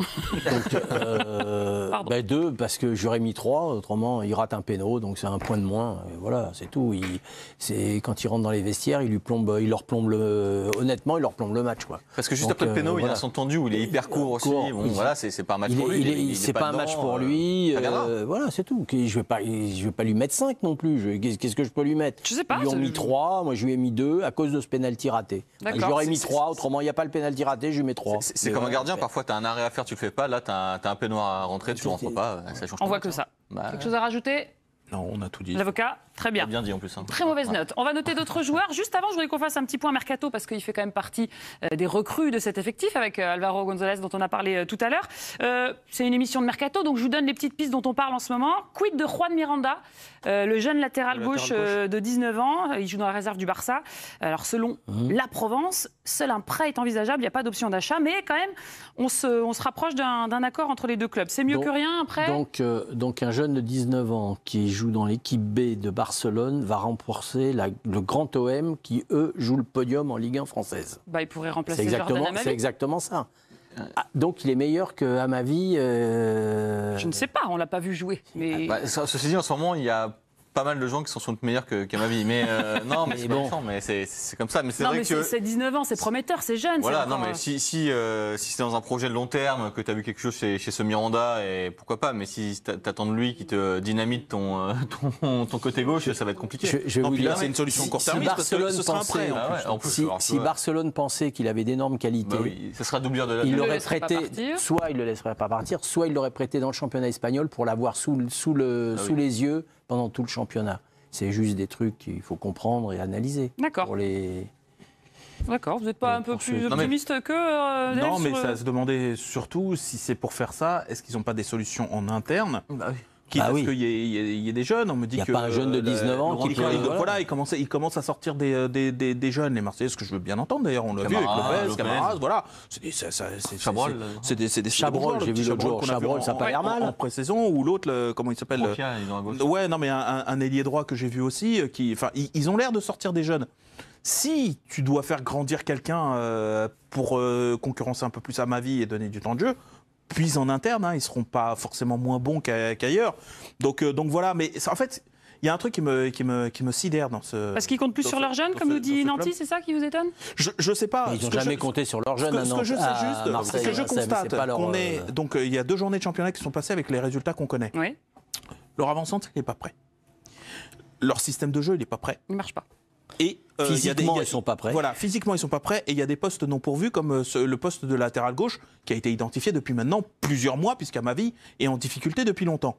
Ton avant-centre, tu savais que tu allais avoir besoin d'un avant-centre. Là encore, je ne veux pas taper, tirer, etc. Je dis juste, quand je vois la précision, la préparation de Lyon, qui, eux, arrivent lancés dans ce championnat, parce que leurs recrues sont arrivées très tôt pour la plupart, parce qu'ils se sont préparés, parce que les matchs de pré-saison ont servi à établir qu'est-ce qui va pas. Après, ils partent peut-être un peu de moins loin aussi. Peut-être qu'ils partent de moins loin, mais à un moment, la question de la préparation, quand on voit Reims, ils sont prêts. Voilà. Ils seront peut-être pas dans les 5 premiers, mais ils sont prêts. L'impréparation de Marseille me sidère parce que les problèmes, ils étaient identifiés depuis plusieurs mois. C'est ça qui m'étonne. Et ça me fait dire que peut-être que de manière structurelle, ils ne sont pas progressés non plus. Vous parliez d'avancante peut-être qui manque. Il y a Sturridge aussi dont on parle. Alors il a 30 ans, vous me direz. Sturridge à l'OM il a été pisté par Monaco, il a été pisté par l'OM. Qu'est-ce qui lui arrive à Sturridge? Pourquoi il ira à l'OM Parce qu'il joue plus. Ouais. À Liverpool? Non mais ça coûte une blinde en salaire, Sturridge, c'est costaud. D'accord. Non mais c'est international anglais, c'est des prix hors sol. Et puis ça se C'est 31 blessures en 5 ans. Ah oui, c'est ça, le chiffre qui vous avait fait mal hier. Non, mais Dimitri Payet est en train de passer en zone mixte. Je ne sais pas si on l'a en interview ou pas au micro de Tanguy Le Sévillier, mais ils vont nous en dire tout cas, ça. il est passé sans s'arrêter. Ah bah alors, Dimitri. Oui, il est pas passé. bien du côté des rangs marseillais. On va tirer parce que, juste pour être complètement honnête, c'est quand même quelqu'un qui régulièrement s'arrête et fait le job même quand ça se passe pas bien pour lui. On va pas lui tirer dessus. Il n'a pas envie de parler du penalty. Peut-être que ce soir, il a pas en tout cas, Dario Benedetto s'est arrêté. On est en train d'essayer de traduire pour vous livrer ses premiers mots. On note Dimitri Payet, tiens, puisqu'on en parle. Est-ce que c'est pas l'un des moins mauvais joueurs marseillais pour vous, messieurs? Ah, il y a un jingle note. Jingle note. Ah, d'accord. Je vais le découvrir. Parce que on ne l'a pas fait tout à l'heure pour Benedetto, alors j'ai pas eu le réflexe de. Ah, c'est quand même mieux que Benedetto, c'est un 4. Vous êtes vite enthousiaste quand même. Mieux. On passe de 3 à 4, c'est la fête. On progresse, on va aller à 5. C'est sur 10, c'est sur 5. Ouais. Non, mais après, bon, alors allez-y, expliquez-moi. Dave? On a dit, dans cette pauvreté globale en termes techniques, en termes d'animation, en termes de création, il est celui qui, normalement, a la qualité pour. On a suffisamment dit, moi, on partage tous cet avis, quand tu le mets sur un côté, il est mort dans le film, à ce moment-là de sa carrière et de sa vie. Donc il faut le recentrer. Mais, enfin, que je dis sa vie, parce qu'il a un certain âge, et puis voilà. Mais ce que je veux dire, c'est que même avec ces réserves-là, il doit mieux faire. Il doit être plus présent, il doit avoir plus d'autorité sur le jeu marseillais, il doit aimanter beaucoup plus de ballons et en faire beaucoup mieux. Il y a des passes assez simples pour lui, qu'il a raté, et ça m'embête. Alors, est-ce que lui aussi, la préparation, elle est pas optimale, des choses comme ça? J'en sais rien, ça c'est des choses qu'ils savent en interne. Mais là, pour l'instant, le compte n'y est pas. Et la responsabilité, elle est grande, parce que quand il n'y a pas Thauvin, il n'y a que lui. Hein. Ça manque d'étincelle en fait. C'est-à-dire que moi, je suis complètement prêt à entendre que Payet ne peut plus faire d'efforts, qu'il ne peut plus courir, des replis, etc. À partir du moment où dans le match, tu as ce qu'on appelle des fulgurances, des coups d'éclat, un éclair à un moment. Ok, tu fais pas un bon match, mais à un moment, tu as fait le corner qui change tout, le coup franc sous la barre, comme il disait avant. Ou le petit décalage, la frappe. T'as l'impression qu'il n'y a plus un coup franc qui est dangereux aujourd'hui avec Payet, ou la frappe, au lieu d'être un peu écrasée sur le gardien, elle part petit filet ou lunette. Là, il manque ça, quoi. Il manque la petite magie qui faisait Payet à un moment. Et comme le physique baisse, de te dire, c'est pas là qu'à un moment Villas-Boas va devoir aussi trancher. Est-ce que Payet est indispensable à son système ou pas? S'il enlève Payet, quand tu vois l'entrée de Radonjic, non, mais je sais bien, mais vous avez vu les stats? Poison, hein. Il fait 15 ballons, mauvais match à la suite, quoi. 15 ballons perdus pour Dimitri Payet, on l'a vu sur les stats. Ce qui m'embête, c'est que dans vos notes, Benedetto c'est 3, Payet c'est 4. C'est quoi qu'il faut regarder? C'est lui qui organise le jeu de Marseille théoriquement. 48 ballons. 48 ballons. C'est beaucoup trop faible. peu. Très faible. C'est moins que Benedetto. Un ballon toutes les 2 minutes. C'est ridiculement bas. C'est-à-dire qu'il n'a jamais touché le ballon, quoi. Mais alors, ce qui m'embête, c'est que Benedetto, vous lui mettez 3, et Payet, j'ai l'impression qu'il était quand même un peu meilleur, c'est juste 4. Non, mais eux ont mis 3, moi j'ai mis 2. Non, mais en plus, c'est vrai. Donc il y a une vraie diff. Il y a une vraie diff avec Gilles. Benedetto, il a une position où il est quasiment pas trouvé non plus. Et les seuls ballons qu'il a eu, il a quand même un ballon décisif entre les pattes qu'il a pas transformé. Donc ça compte forcément dans la note. Payet, l'air de rien, à un moment, il y a une petite action en fait, il y a un moment, on a vu un petit peu du Payet, quoi. C'est-à-dire qu'il a repiqué un peu, il a un peu dribblé, il a mis une petite feinte, une petite frappe. Il dit, tiens, peut-être qu'il va faire un bon match. Derrière, il n'y a rien eu. La responsabilité n'est pas la même dans le jeu marseillais. C'est rien. C'est-à-dire que si on constate que le jeu marseillais est pauvre, la responsabilité, elle est plus celle de Payet, compte tenu de sa valeur, de sa position, de son expérience, de sa place dans cette équipe, que celle de Benedetto, qui vient d'arriver, qui est hors forme visiblement, et qui est vraiment lui à la fin, le maillon final. Je veux dire, si tu l'as pas alimenté, je veux dire, si ce soir tu l'as alimenté dans tous les sens et qu'il a raté l'immanquable, un éléphant dans un couloir, on met le penalty de côté, oui, tu peux vraiment lui taper dessus. Là, ce soir, sorti du penalty, Il n'a pas grand-chose à se mettre. Il fait juste un mauvais match. Par contre, Payet, lui, c'est vraiment lui qui est le comptable un petit peu de la qualité de jeu globale. Pas que lui. Donc mais plus de beaucoup lui. responsabilité, j'ai Ouais, compris. c'est pour ça. Et là, vous allez pouvoir sortir des belles notes parce qu'on va parler du gardien, du capitaine de cette équipe marseillaise qui a arrêté de nombreux tirs. J'ai 6 tirs cadrés, 6 arrêts. C'est pas compliqué, surtout en fin de match. Festival de capitaine, c'est un 8, c'est un 7 et c'est un 8. Je trouve que ça mérite un 8, bien sûr. Enfin, je trouve. Qui je suis pour juger. Allez-y. Oui, en fait, il y a la grosse série d'arrêts en fin de match qui est hyper impressionnante, mais déjà un peu avant, il avait sorti un pas facile. Donc non, c'est un beau match et on l'a répété pas mal de fois cet été. C'est un des joueurs marseillais qui nous a le plus surpris dans son état de forme et dans la façon dont il semble aborder en tout cas la nouvelle saison. Il se fait taper dessus comme pas deux l'année dernière et même un peu la saison d'avant. Là, on a l'impression que c'est un nouveau Mandanda qui revient et qui fait une espèce de baroud d'honneur pour montrer à tout le monde qu'il n'est pas complètement fini et qu'il peut encore retrouver un peu de tonicité et d'élasticité. Et franchement, il a été impressionnant. Il y a des arrêts où tu sens qu'il est masqué, le ballon arrive un peu n'importe comment. Et, il va le chercher d'une main, il se détend, il bondissant. C'est le bon Mandanda qu'on aime bien. C'est lui l'espoir peut-être côté marseillais qui va peut-être permettre aux Phocéens d'y croire un peu plus. À l'âge qu'il a, non, c'est pas un espoir. Non, mais moi, c'est surtout une personne que j'ai énormément critiquée les 2 dernières années. C'est bien de le reconnaître. Dans son jeu et dans sa perception du monde professionnel, parce que je trouvais qu'il était tout sauf professionnel.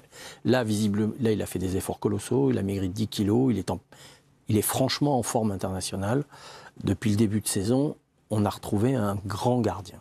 Voilà. Donc, il n'y a pas de raison que je ne mette pas une bonne note. Non, ce qui est fou, c'est que voilà. Je pense qu'on était plusieurs à penser qu'il était cuit. Fini. Qu'il était cuit parce que mentalement, il avait lâché. Parce que, compte tenu de sa carrière, il est champion du monde. Il est champion du monde. Il délogera plus l'Euro, il le sait, etc. Tu sais que Marseille, bon là, c'est un bateau ivre pour l'instant. Je me demandais, mais à quel moment il peut trouver des ressources pour se remettre en cause, pour se refaire mal? Parce que physiquement, il faut le faire, d'aller perdre 10 kilos à ce moment-là de sa carrière, etc. Il faut le faire, c'est un vrai effort. Ça veut dire que derrière, il a dû se remuscler aussi. Parce que voilà, il y a tout un travail de préparation qu'il a fait. Je ne pensais pas qu'il aurait cette volonté-là de se remettre à ce point en état d'être à ce niveau-là. Donc rien que pour ça... Mentalement, c'est costaud. Ouais, chapeau. Ce serait bien qu'il entraîne les autres. Parce que là, les autres, eux, ils ont dû rater les séances Mandanda, par contre. Quand je parle d'espoir, est-ce que c'est lui qui va peut-être permettre aux... On l'a dit, c'est une lueur dans la nuit. Les chevaux de bois, vous en faites pas des chevaux de course. J'aime bien les expressions de Gilles. Une équipe, je vous dis, moi. Oui, mais il y a un rempart qui s'appelle Steve Mandanda qui est dans une forme internationale. Heureusement, lui, le pauvre, il est entouré de bras cassés. Il peut rien y faire. Mandanda, c'est le seul joueur de match, c'est compliqué. Pardon ? S'il doit faire 8 arrêts par match, c'est compliqué. Il aura des belles stats. Prochain joueur que l'on va noter, Mandanda, homme du match, le seul à s'avertir pour son club, nous dit Patrick. On va parler des Nantais à présent avec Valentin Rongier. Valentin Rongier, donc le Nantais pisté par Marseille, qui a été un petit peu blessé, qui a boité, mais qui a quand même brillé dans ce match. Plus ou moins, vous me dites. Plus pour Pierre Maturana, 7. Un petit peu moins pour Dave et Gilles. Satisfaisant, 6. Allez-y, Dave. Non, satisfaisant. Il a été lui aussi dans une... Alors voilà. C'est un bon exemple. Tout à l'heure, on a noté Payet. Et vous nous avez demandé pourquoi on était un peu sévère vis-à-vis de lui. Encore, on n'a pas été trop sévère, je pense. Ben, voilà, là, Rongier, il était dans une équipe qui, franchement, pendant 1 heure, n'a pas tellement mieux joué au foot que ce qu'avait proposé l'OM. Mais il a trouvé le moyen parce qu'il a des jambes, parce que en ce moment il arrive à se rendre disponible, parce que sur les quelques ballons qu'il a à jouer, il arrive à éclairer le jeu. Regardez, c'est pas tellement plus que Payet, c'est 55 ballons. Mais je pense que ce qu'il en a fait a été meilleur, a été plus probant. Ouais. Il a réussi à créer des situations que Payet, lui, n'a pas réussi à créer, alors qu'en talent pur à la base, Payet est beaucoup plus fort. Donc voilà, c'est pour ça qu'il y a une sorte de satisfaction pour Rongier. Moi, ce que j'ai aimé, c'est dans le gros temps fort de Nantes, c'est-à-dire globalement une grosse partie de la deuxième période. Je trouve qu'il a souvent été impliqué dans les actions et souvent été parfois à l'initiative même. Et il a cherché des choses, des décalages, des prises de risques. Moi, ça m'a plu et c'est un joueur qui est rarement décevant. Donc, Alors Koulibaly et lui, ils jouent pas le même foot. Non, pas du tout. Mais... Parce que quand il a créé des choses pour Koulibaly, le ballon ne venait plus. Et d'ailleurs, il était perdu. Bon, clairement, voilà, il y a un joueur qui a des idées, quoi. Donc c'est vraiment pas inintéressant de le voir jouer. Et franchement, même dans cette équipe-là, il surnage vraiment. Et ça va pas être toujours simple pour lui d'avoir les joueurs qu'il a autour de lui. Et franchement, il fait des bonnes choses. Gilles, pour vous aussi, c'est le meilleur joueur à côté nantais ? Oui, côté nantais, oui. Moi, Moi, je pense qu'il mérite de jouer dans une équipe un peu plus technique, hein, avec des joueurs de niveau supérieur avec lesquels il joue et qui s'adapteraient très bien. Moi, c'est mon point de vue. C'est pour ça que je ne comprends pas que les clubs ne viennent pas le chercher, mais même un club comme Monaco, ils n'ont pas ce joueur. Voilà, c'est un joueur qui court énormément. Dans la Ligue en français, il faut courir énormément. Au milieu, il n'y a personne qui court comme lui, hein, à Monaco. À Monaco, il n'y a personne qui court comme lui. Ils vont nous inventer, ils nous inventent des mecs qui viennent de destinations touristiques. Je sais pas, ils en ont un dans le championnat de France, ils ne le prennent pas. Donc. Il coûte peut-être un peu cher. 25 millions d'euros, on rappelle, en veut. C'est pas à Monaco que ça coûte cher, hein, ils en achètent. Oui, et pour Marseille, c'est peut-être un peu cher. L'OM en a proposé 13, affaire à suivre. On continue de parler de ce match, évidemment. Puis juste après la pub, on va faire un petit tour d'Europe. On va voir les buts en Espagne, du côté du Real Madrid, en Angleterre également. Et puis, le point Neymar, je sais que vous l'attendez. Des nouvelles aujourd'hui. À tout de suite.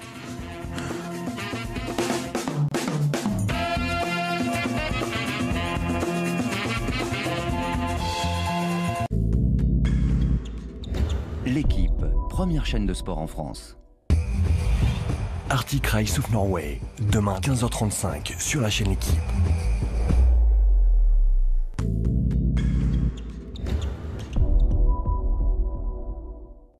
Quand c'est l'heure du match, un seul endroit pour vibrer. Nous sommes tous là pour la même chose. Briller. Sur tous les terrains, toutes les actions.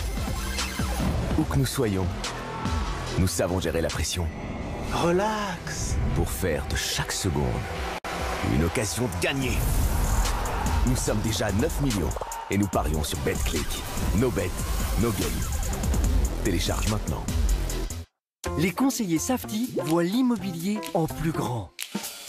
Ont une meilleure écoute et toujours plus de bons conseils. Safety, ça le fait. L'équipe, première chaîne de sport en France. Brisez la glace avec Mentos Pure Fraîche, une explosion de fraîcheur. J'ai sculpté ce plat en bois de mes propres mains. J'ai monté une étagère un jour, moi. Collection Citroën. Retrouvez les modèles légendaires de la célèbre marque au chevron dans une collection inédite de miniatures à la finition exceptionnelle. Découvrez ces reproductions fidèles de véhicules pour la première fois à l'échelle 1/24e. Collectionnez-les toutes et revivez leur histoire dans des fascicules richement illustrés. Le numéro 1, la 2 chevaux, 6,99 € seulement. Regarde bien sa tête quand je vais lui dire combien on paye notre assurance auto. Hé, salut! Alors? 2 fois moins cher. Il la paye 2 fois moins cher que nous! Avec meilleurtaux.com, comparez les assurances auto et économisez en moyenne 335 €. Alors, c'est qui le meilleur?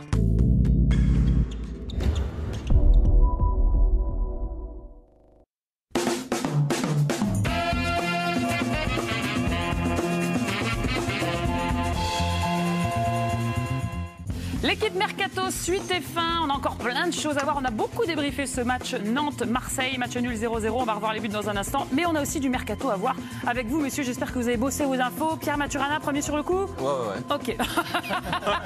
Convaincu. C'est-à-dire, on va voir les buts Rongier à l'OM. Parce que oui, on va voir les images, ou les pas buts si vous préférez, de Nantes-Marseille. J'ai dit Monaco? De Nantes-Marseille, pardon. Davapadou, ça va toujours? Ouais, évidemment. Bon, j'espère. Gilles Favard, affûté comme jamais. En pleine forme. Ça dégaine depuis tout à l'heure. Attention, on y va. Alors, il y a du foot, mais pas que. On va voir ce qui s'est passé d'autre sur la planète sport aujourd'hui. Du cyclisme sur la chaîne L'équipe. Vous savez que vous pouvez suivre le Tour de l'Utah.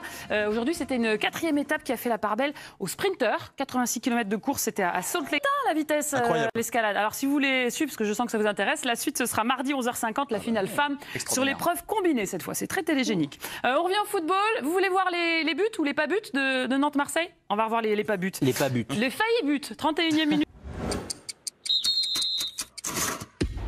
On vient de le faire le Tour d'Europe, mais on va rester sur le Real Madrid parce qu'on se posait des questions forcément avant ce match avec tous les blessés, avec le mercato qui n'est pas fini, avec Zidane qui veut Pogba, Neymar qui n'arrive pas. Bref, est-ce que ce Real, messieurs, vous a rassuré après le match que l'on a vu ce soir? Un bon Real, oui. Ouais. Ça vous a rassuré? Ouais, un peu. Plutôt oui. Dave? Pas tout à fait. Non. Pas tout à fait. Et Gilles? Ils sont en progrès. Ils sont en progrès. Allez Gilles, c'est vous qui commencez. Ils sont en progrès par rapport à quoi? Par rapport à la saison qui vient de se passer, qui n'a pas été extraordinaire. Et, ça, c'est le premier point. Après, ils ont eu un début, les matchs de préparation n'étaient pas terribles non plus. Il y avait un petit peu... dans leur mercato, c'est aussi, ça bouge beaucoup, ça discute beaucoup. Et là, aujourd'hui, ils ont rendu une copie propre. Après la défaite de Barcelone assez surprenante hier à l'Atlético de Bilbao, ils ont répondu présent et ils ont gagné un match, ils menaient 3-0, je crois, avant qu'ils mettent un but.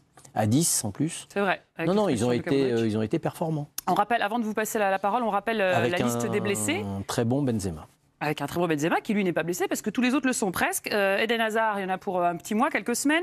Asensio, Ferland Mendy, Mariano Diaz, Modric suspendu. Bon, il ne devrait pas avoir beaucoup de matchs de suspension, mais ça fait un absent de plus.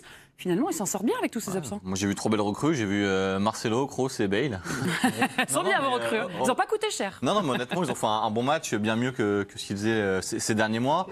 Il y a des motifs de satisfaction offensivement parce qu'il s'est quand même passé des choses, ils ont eu des belles phases et puis il y a la technique et tout ce qu'il fallait, on l'a vu sur les buts. Après il y a des progrès encore à faire, notamment derrière. Il y a des moments où c'est vraiment du beurre, quoi. Il y a des moments où tu passes facilement, c'est pas toujours serein.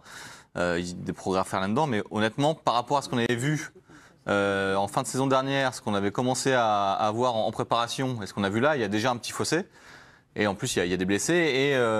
Et si Zidane compte vraiment sur des joueurs comme Bale ou James ou Isco, finalement, contrairement à ce qu'on pensait en début de mercato, qu'il arrive à les remettre dans le bon sens de la marche, ça peut donner une équipe vraiment solide. Mais il l'a dit il n'y a pas longtemps, la dynamique change, les choses changent. Désormais, je vais compter sur Gareth Bale comme sur les autres, alors que ce n'était pas du tout le cas il y a encore quelques semaines. Non, c'est vrai. Et puis Bale qui le lui a bien rendu, parce qu'il est décisif sur le premier but et il a fait plutôt un bon match. Je disais, évidemment, on progresse, ça c'est sûr. Maintenant, rassurer, en fait, au niveau du Real, rassurer, c'est quoi? C'est-à-dire se dire, ce Real-là, il peut être champion d'Espagne. Il est redevenu un candidat au titre en Espagne, un candidat à la victoire en Ligue des Champions, etc., etc. Ce que je vois en défense me fait dire qu'il y a encore du boulot. Ouais. Parfois, au milieu... Juste Gareth Bale, 2 tirs, 2 cadrés. Voilà. Pas de but, mais passe d'ess. Pas de but, voilà, passe décisive. Et l'action, c'est vraiment une chouette action. Mais voilà, au milieu, parfois, ça a un petit peu tangué. C'est mieux, mais c'est pas encore tout à fait ça. Rouge. Maintenant, faudra juger quand l'équipe sera définitivement en place. C'est-à-dire avec les recrues définitivement là, les blessés revenus et ceux qui doivent partir, parce que peut-être qu'il y a encore des choses qui vont se passer. Voilà, on pourra juger après. Je pense qu'ils sont rassurés quand même, parce que compte tenu des dernières performances et tout, ils se sont dit, oulala, si on prend du retard dès le début du championnat, on sait que dans le championnat, dès que tu perds 2-3 matchs, c'est compliqué. Donc voilà, c'est bien d'avoir fait ça. Il va falloir encore travailler. Après, peut-être que l'adversaire n'était pas non plus le plus fort du championnat. Non, c'est pas le plus fort, mais chez eux, c'est pas facile. À Vigo, c'est jamais très simple. C'est une équipe historiquement qui, le Barça le sait, régulièrement les Barcelonais sont tombés là-bas. Voilà, là-bas, c'est pas toujours très simple. Mais c'est vrai que c'est pas un cas d'or. On vous a mis la durée d'indisponibilité de tous les blessés. Il y en a beaucoup. Et 3 recrues, d'ailleurs. Parmi les 4 blessés, il y a quand même un petit problème. Bon, évidemment, celui qui va manquer le plus, c'est Asensio. Quand on voit le 11 de départ là, de Zinedine Zidane, on est content du résultat? Il joue avec son milieu champion d'Europe. Il joue devant avec Gareth Bale et Benzema. Il joue avec Vinicius Junior. Non, il a une équipe. Marcelo qui a l'air de... Le problème du Real de Madrid, c'est un problème d'état d'esprit. C'est est-ce que les gens ont envie de remettre le bleu de chauffe. J'ai l'impression que depuis 2 ans, ils étaient un petit peu avec le smoking et ils voulaient peut-être pas trop se tremper les pieds. Donc là, il va falloir qu'ils mettent les mains dans le cambouis. Je crois qu'ils ont compris. Je crois que si Gareth Bale décide de rester, c'est pour jouer le jeu. Rames, c'est pareil. Non, ils ont vraiment... Il y a 60 matchs à jouer, 65 matchs, il y en a des matchs à jouer. Donc on a besoin de ces joueurs-là. Il y a besoin de tout le monde. Eh oui, alors il y en a un dont on a besoin, dont on ne parle pas souvent, il se fait discret, mais il est toujours aussi efficace, c'est Karim Benzema, qui décidément a encore été très bon. Buteur, on va voir ses stats, je vais les découvrir en même temps que vous, donc vous allez me dire ce que vous découvrez des stats de Karim Benzema. Voilà, 4 tirs, 2 cadrés, oui, passeur décisif, je ne savais même pas, 95% de passes réussies, il est régulier. Mais même dans les 4 tirs, il y en a un qui passe juste à côté du poteau sur un plat du pied, qui est hyper bien vu, hyper bien senti. Bon, voilà. Non, c'est un bon match, il est impliqué, il est technique, il arrive toujours à faire jouer les joueurs qui sont autour de lui, notamment en attaque. Donc, non, c'est impressionnant ce qu'il fait. Il est indélogeable. Moi, je serais Jovic, je me poserais sérieusement la question de qu'est-ce que je fais au Real Madrid aujourd'hui. C'est tellement un super joueur. C'est impossible de déloger. Techniquement, en termes d'intelligence, en termes de déplacement, C'est-à-dire qu'il a une qualité de déplacement, il ouvre des espaces aux autres, etc. Toutes les interviews qu'il a données justement pour expliquer que le foot, ça allait bien au-delà de juste le chiffre. C'est aussi parfois juste faire une course pour ouvrir la porte aux copains et tout. Tout ça, lui, il l'a parfaitement intégré. C'est un vrai footballeur jusqu'au bout des ongles. Et voilà, c'est terrible qu'il y ait eu cette histoire de la sextape. Qui soit arrivée, alors voilà. Oh, mais vous remontez loin, là, c'est pas ce que je dis. C'est-à-dire que là, votre introduction a été très bonne. C'est-à-dire que vous avez dit quelqu'un dont on ne parle pas ou presque plus. Normalement, il est rentré dans les meubles, en fait. Mais normalement, ce type-là, on devrait en parler toutes les semaines. Parce que toutes les semaines, le mec est titulaire au Real Madrid, le plus grand club du monde, depuis 10 ans. Et il plante. Et voilà. C'est ça, c'est-à-dire que les stats sont pas importantes, mais il a quand même des stats énormes. C'est-à-dire qu'aujourd'hui, il faut marquer 40 buts pour être dans les radars, mais il marque quand même, je sais pas, 20, 30 buts par saison. Et si je rappelle l'histoire de la sextape, c'est évidemment pas pour rappeler l'histoire, c'est pour dire voilà ce que le destin, et peut-être sa responsabilité, j'en sais rien, on connaît toujours pas la vérité, mais et certains choix ont fait que ce type, dans une grande partie de sa carrière, qui est la carrière internationale, eh ben, il l'a raté. C'est terrible. Quand on voit le niveau de ce joueur, on se dit, avec Griezmann et Mbappé, vous croyez qu'il ferait tâche? Moi, je crois pas. Hein. Alors, avec sa compo, une toute petite dernière question, mais on n'a pas besoin de Neymar. On est Zinedine Zidane. On a toujours besoin de Neymar. On a toujours besoin de Neymar. On va en parler. On a toujours besoin d'un petit Neymar chez soi. On n'a plus besoin de Pogba, alors. On n'a plus besoin de Pogba. Ils ont toujours réponse à tout. Il l'a dit, c'est vrai qu'on a vu Kroos nous a gratifié d'une belle frappe, etc. Mais c'est un milieu qui a besoin d'un second souffle aussi. Ou en tout cas qui a besoin parfois de se reposer. Donc peut-être qu'un peu plus de rotation, parfois Kroos, parfois Modric, ça ferait pas mal. Et tu mets un Pogba titulaire dans cette équipe-là, je pense qu'il s'en sort très bien. Donc ils ont trop de flèches devant, ils n'ont pas assez de matos au milieu, donc il va falloir qu'ils rééquilibrent ça. Bon, aujourd'hui on ne parlera pas de Pogba, mais on parlera de Neymar, c'est promis, dans un petit instant, parce qu'on me dit que Dario Benedetto, qui s'est présenté tout à l'heure en zone mixte après donc ce match nul 0-0 entre Nantes et Marseille, après avoir raté cette occasion en or, ce penalty, il est au micro de Tanguy Le Séville. Non. Tanguy. Je suis ouvert. Sí, la verdad que bueno. Même si je n'ai pas pu transformer et donner plus de confiance à l'équipe, je suis reconnaissant pour le geste et envers toute l'équipe. Nous devons continuer à travailler.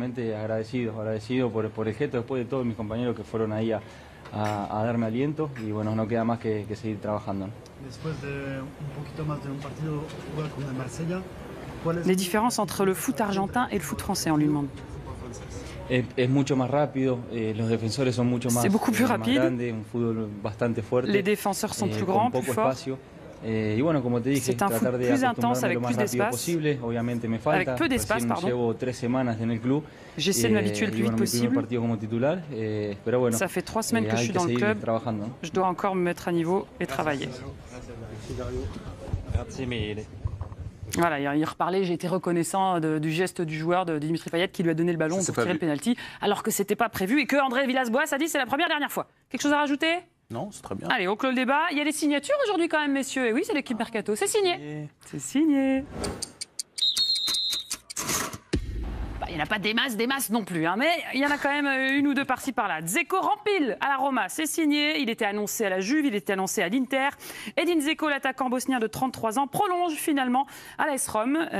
Ça fait depuis 2015 qu'il y est. Il y est désormais lié jusqu'en 2022. Petite réaction, il aurait dû... C'est très très bien pour la Roma. Je pense que c'est un des joueurs les plus sous-évalués du football européen. C'est un joueur énorme en attaque, très sous-coté, vraiment. Et je pense qu'il ferait le bonheur d'à peu près toutes les équipes. Moi, je le trouve très très fort. J'ai même été étonné qu'il n'y ait pas des clubs au-dessus de la Roma qui le prennent. La Juve. Il a été. Ouais, mais la Juve, c'est particulier. Ils ont plein de joueurs à la Juve. Voilà, mais il y a Bouchon. Non, mais moi, je suis de l'avis de Dave. C'est un joueur complètement sous-coté. Bon, même si tout le monde dit que c'est un grand joueur, mais c'est un type sous-coté pour moi. Voilà. D'accord. Il aurait pu rebondir ailleurs. Quoi. Non, enfin, il a fait une très belle carrière. Tu cherches un neuf, voilà. Moi, quand on me parle de certains joueurs et que lui, on n'en parle jamais, ça me surprend. Bon, en tout cas, il remplit du côté de la Roma. J'ai une autre prolongation. Je ne sais pas si c'est une prolongation. En tout cas, il reste. Non, c'est Steven Bergwijn qui reste au PSV Eindhoven, l'international néerlandais. Il était auteur d'une très belle saison avec son club. 15 buts, 13 passes décisives en 41 matchs, monsieur Gilles Favard. Écoutez bien ces stats de folie. Eh bien, il est titulaire avec ses sélections. Il a 21 ans. Il était pisté par l'Inter, par le FC Séville. Il prolonge avec son club. Il était pisté. 2023. J'aime bien ceux qui sont pistés. Ça veut dire qu'il n'y a aucun contact? Je sais pas ce que ça veut dire. Moi. Non, par contre, c'est très étonnant. Vous savez, les clubs, quand ils veulent un joueur... Ouais, c'est ça. Ils l'achètent. Ils l'achètent. Ils le pistent pas. Ils le pistent pas. Ils font des propositions. Non, mais surtout le championnat néerlandais, c'est là où c'est un petit peu étonnant. C'est-à-dire que quand un joueur néerlandais est un tout petit peu prometteur quand même, qu'il est jeune... Ça va vite en général. Ouais, normalement ça va vite parce que c'est un championnat qui n'a pas les moyens économiques de retenir ses pépites. On l'a vu avec l'Ajax qui s'est fait dépecer, c'est normal, c'est la logique. Quand je le vois rempiler, je me dis alors de deux choses l'une, ou alors le PSV a de nouvelles ambitions et de nouveaux moyens, ou alors les autres grands clubs considèrent qu'il n'est pas si fort que ça. D'accord, il y a deux lectures. Bon, l'avenir nous le dira. On va passer au buzz du jour. Un buzz du jour à l'accent brésilien? Oui. Buzz du jour. Je ne sais pas comment dire. Buzz du jour. Du jour. On vous en parlait déjà hier soir. Le Barça qui a surpris tout son monde avec cette info. Son joueur Coutinho sur le point de s'engager avec le Bayern Munich sous la forme d'un prêt. Les dirigeants bavarois ont confirmé l'info. Le joueur doit passer sa visite médicale aujourd'hui ou demain. L'équipe nous en parlait ce matin d'ailleurs. On peut peut-être la revoir en régie, l'article de l'équipe qui nous disait pour Ney, ça change tout parce que depuis pas mal de temps quand même, c'est le joueur qui faisait partie du deal avec le Barça comme monnaie d'échange pour s'offrir Neymar. Du coup, voici la question, messieurs. Le Real est-il désormais seul en piste pour Neymar? Je pense pas, non. Non? Oui? Non. Non. Vous pensez pas que le Real est seul en piste? Vous pensez que le Barça peut encore nous sortir une petite magie? Tant que le mercato n'est pas terminé, on peut s'attendre à tout. On l'a vu ces dernières saisons, il se passe des choses tellement folles maintenant sur le marché des transferts qu'il peut y avoir des retournements dans tous les sens. Je me dis, peut-être que c'est compliqué pour le Barça, etc. en ce moment. Mais quand tu vois le match qu'ils font face à Bilbao, alors c'est que le premier match, etc. Hier, la défaite. Il y a quand même des joueurs où tu sens que c'est plus le début d'une fin de cycle type Suarez ou un joueur qui a quand même encore beaucoup de mal, c'est Dembélé. Est-ce qu'il ne peut pas encore y avoir des retournements sur des joueurs Suarez comme ça? Blessé. Est-ce qu'il peut Messi pas y qui est avoir parvenu. des retournements qui jouent un peu du côté barcelonais qui leur ferait dire allez, je vais essayer de trouver un coup. Alors soit je me débarrasse du salaire de Coutinho d'un côté, j'en vends un autre bientôt et puis financièrement je monte quelque chose qui me permet d'aller chercher Neymar. Mais je pense vraiment qu'en vrai ils en auraient besoin. On s'est toujours dit ils auraient trop de joueurs, mais en vrai quand tu vois le temps que ça va prendre d'intégrer Griezmann, etc. Si tu as un Neymar qui arrive, ça change quand même ton équipe. Alors, on est sur l'option Barça toujours plausible. On sait ce qu'a fait le Bayern, ce que fait le Barça avec le Bayern. C'est un prêt pour Coutinho. Est-ce qu'on peut pas faire... C'est un prêt payant. Oui, c'est un prêt payant, d'accord.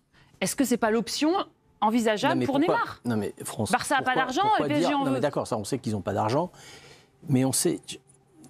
Vous connaissez ma position, je pense qu'il ne bougera pas ni rien. Mais on va prendre une position où il peut bouger.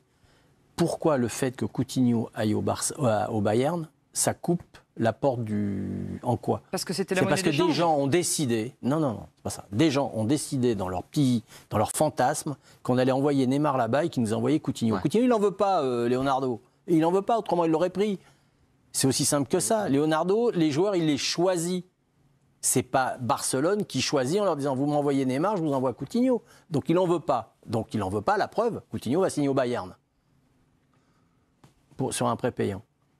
Donc ça laisse de la place. Il y a peut-être d'autres joueurs qui intéressent le PSG. Donc il y a peut-être d'autres joueurs qui intéressent le PSG. Il y a peut-être, comme vous venez de le dire, le Barcelone qui peut trouver... Il veut du sonnant et trébuchant, Leonardo. S'ils arrivent à trouver du sonnant et trébuchant, ils trouveront peut-être un deal. J'en sais rien. Mais je ne comprends pas l'analyse de dire Coutinho va au Bayern, donc c'est fini. En quoi c'est fini? On vous pose la question. Eh ben, je vous réponds. Parce que sportivement, ça dégage aussi une place quelque part. On n'arrête pas de dire que c'est trop chargé. Il y a embouteillage à Barcelone. Bon, voilà, peut-être que c'est déjà une première pierre déplacée. Dave Apadou va nous expliquer pourquoi c'est fini avec le Barça. Non, moi je pense. Vous disiez que pour le Real, c'était désormais le seul en piste. Rappelez-vous, hier, je vous ai dit que pour moi, c'est pas le Barça qui a une vraie chance de faire Neymar, c'est le Real. Et j'avais pas attendu le deal Coutinho. Je pense dès le départ que Barcelone, l'état des finances de Barcelone est vraiment pas reluisant. Voilà, ils ont pas de liquidité. Ils ont des actifs, ce sont les joueurs. Ils ont pas de cash, ils ont pas de monnaie.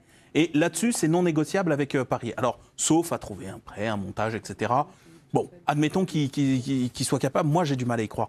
Ceux qui ont le cash, et Dieu sait qu'ils en ont, c'est le Real. Parce que pendant 3 ans, ils n'ont pas recruté, qu'ils ont amassé une fortune, que leur mercato, qui s'est fait aux alentours de 300 millions, leur laisse encore de la marge. Alors, ça paraît énorme, 300 millions, mais je crois qu'ils n'avaient pas loin de 500 millions possible négociation. Cash. Si on ajoute que leur recrutement, il est pas mal, mais il n'est pas clinquant comme aime le Real. Alors bien sûr, Zidane en veut pas de Neymar, etc. Mais on a l'impression quand même que par rapport aux engagements qui étaient faits vis-à-vis de Zidane, c'est-à-dire tu feras ton mercato, on te fout la paix, etc., mine de rien, il n'y a pas encore tout à fait le compte et que peut-être que le pouvoir est un peu plus partagé que ça. D'accord. Moi, je me dis que le Real, à mon avis, est en position de faire Neymar et je pense même que c'est vraiment possible. Alors, on a parlé de l'option Real, on a parlé de l'option Barça. Je serais triste. J'aimerais qu'on parle de l'option PSG parce qu'aujourd'hui, quand même, il s'est passé pas mal de choses. Il y avait entraînement. Neymar, on va le revoir d'ailleurs sur ces images tournées par Brice Ivanovic ce matin au camp des loges. Il s'est entraîné avec le groupe, il a retrouvé l'entraînement collectif. On l'a vu faire quelques accords chaleureux, quelques poignées de main, on va dire, avec son coach Tuchel, retrouver ses coéquipiers brésiliens notamment. Idrissa Gueye, la recrue, est également présente. Il est dans le groupe qui affrontera Rennes demain. En revanche, Neymar ne sera toujours pas dans le groupe pour ce week-end. Le coach l'a confirmé en conférence de presse. Il est encore trop juste. On va écouter Thomas Tuchel qui était donc questionné évidemment sur l'avenir de son joueur. Écoutez sa réponse au micro de Brice Ivanovic. Il est mon joueur, il est dans mes vestiaires. Et quand je pense d'une équipe forte, je pense d'une équipe avec Ney. Aujourd'hui, on n'a pas une solution de sortir le club. C'est une chose de lui et les clubs. Et s'il n'y a pas de solution, il reste avec nous. C'est un joueur avec 3 ans de contrat. Et pour ça, rien à chercher. Rien à changer. Rien n'a changé. S'il n'y a pas de solution, il reste avec nous. L'équipe est plus forte avec Neymar. On sent bien que le coach a tout intérêt à garder. Mais lui, il veut le garder. Lui, il n'a qu'une envie, c'est qu'il reste. Oui, mais on a l'impression qu'il le dit de plus en plus fort et de plus en plus souvent quand même. Là, il le dit d'une façon différente il y a 8 jours. Il y a 8 jours, ils avaient certainement des rendez-vous à droite à gauche qui s'est passé. Ils étaient un peu dans l'expectative. Là, il dit carrément qu'il veut partir, mais il n'y a pas d'offre, donc qui correspondent aux souhaits du club.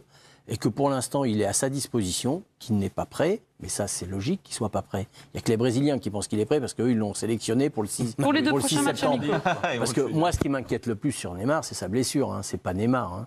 Parce que je suis convaincu d'une chose, c'est que s'il reste, au bout d'un mois, il aura tout retourné, les banderoles, il n'y en aura plus, et on n'en parlera plus. S'il a retrouvé 100% de ses facultés, je suis tranquille là-dessus. Ah non, mais je suis tranquille. Alors là, je suis tranquille. C'est comme je vois des tweets passer, quand on dit s'il va au Real, que va dire le Barça. Mais il va falloir qu'ils apprennent, ces gens-là, que le grand Ronaldo a fait Barcelone, Figo le Real, Figo, encore pire, a fait Barcelone. Il n'y a pas beaucoup des joueurs.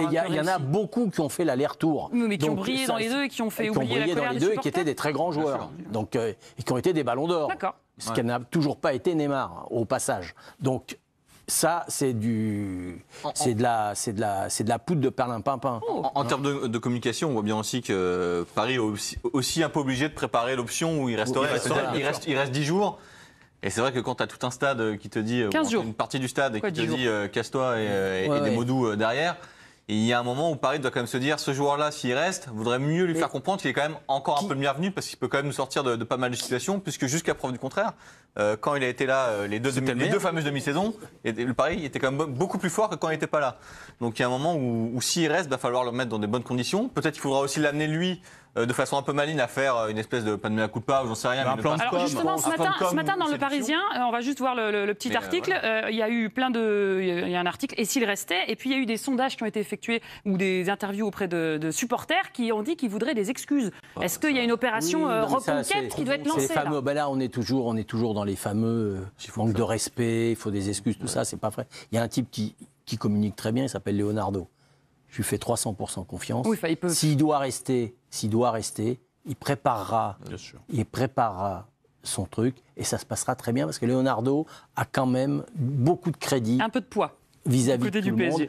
Et c'est lui qui va monter au créneau sur cette histoire-là. Et je ne suis pas inquiet de la finalité de l'affaire. On a posé quand même la question ce matin. Brice Ivanovic, notre envoyé spécial, a posé la question à Thomas Tuchel sur ces fameuses banderoles, sur les insultes, sur les cris anti-Neymar qu'il y a eu au PSG envers le joueur brésilien. Écoutez la réponse du coach. Non, je ne dois pas parler avec lui, mais je sais qu'il est un gars très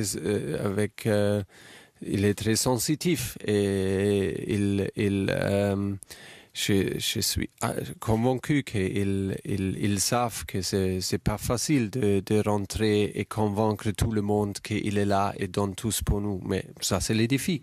Ce sera un immense défi de reconquérir les supporters. J'ai pas l'impression que pour vous, ça soit si compliqué que ça, quoi. Non, mais alors, ça sera un défi, mais pas immense. D'accord. Il y a deux choses. C'est-à-dire que si c'est le coup que les banderoles disparaissent, etc., ça, je pense que ça ira relativement vite. Oui, à partir parce que Neymar, dès qu'il joue, quand même, il est très vite opérationnel. On l'a vu d'ailleurs en finale de Coupe de France. Il n'a pas joué depuis des plombes. Il a été le meilleur. Il a survolé cette finale. Mais rentrer dans le cœur des supporters, je suis sûr que c'est ça que vous allez me dire. Alors voilà, là pour l'instant, et même en pleine possession de ses moyens, même sans tous ces épisodes-là, ça c'est quelque chose étonnamment.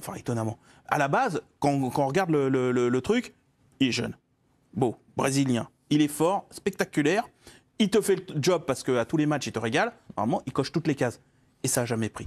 Il y a eu le truc avec Cavani, il y a eu parfois son attitude, il y a eu peut-être l'idée qu'il va souvent au Brésil. Voilà, les anniversaires, le truc de sa sœur, le carnaval, etc. Il y a eu le sentiment, en fait, il a laissé le sentiment qu'il n'était que de passage. Et qu'en fait, le PSG, il n'avait pas d'implication. Il y avait le projet parisien et il y avait le sien, qui cohabitaient, qui pouvaient collaborer, mais qu'à aucun moment il était au centre de ce projet. Et ça, les Parisiens, ils ne voient pas ça chez Cavani, ils ne voient même pas ça chez Mbappé.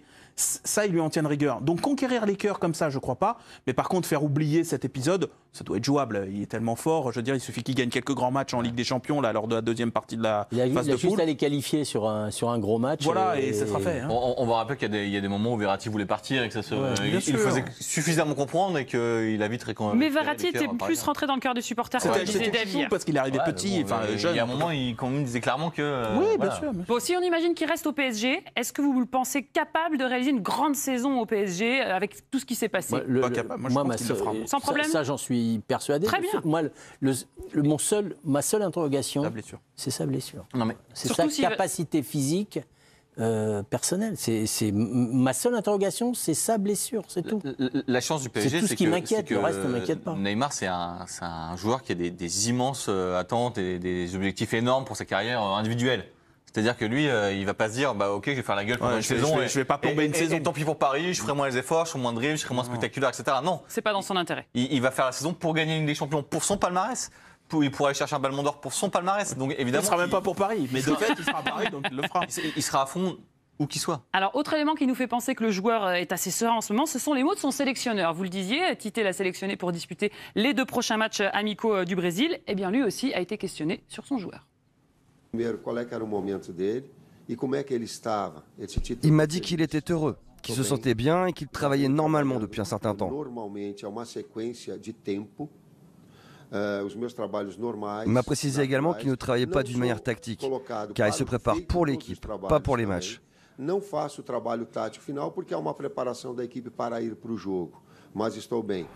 Je lui ai posé des questions sur sa situation émotionnelle, parce que cela influence la performance de l'athlète.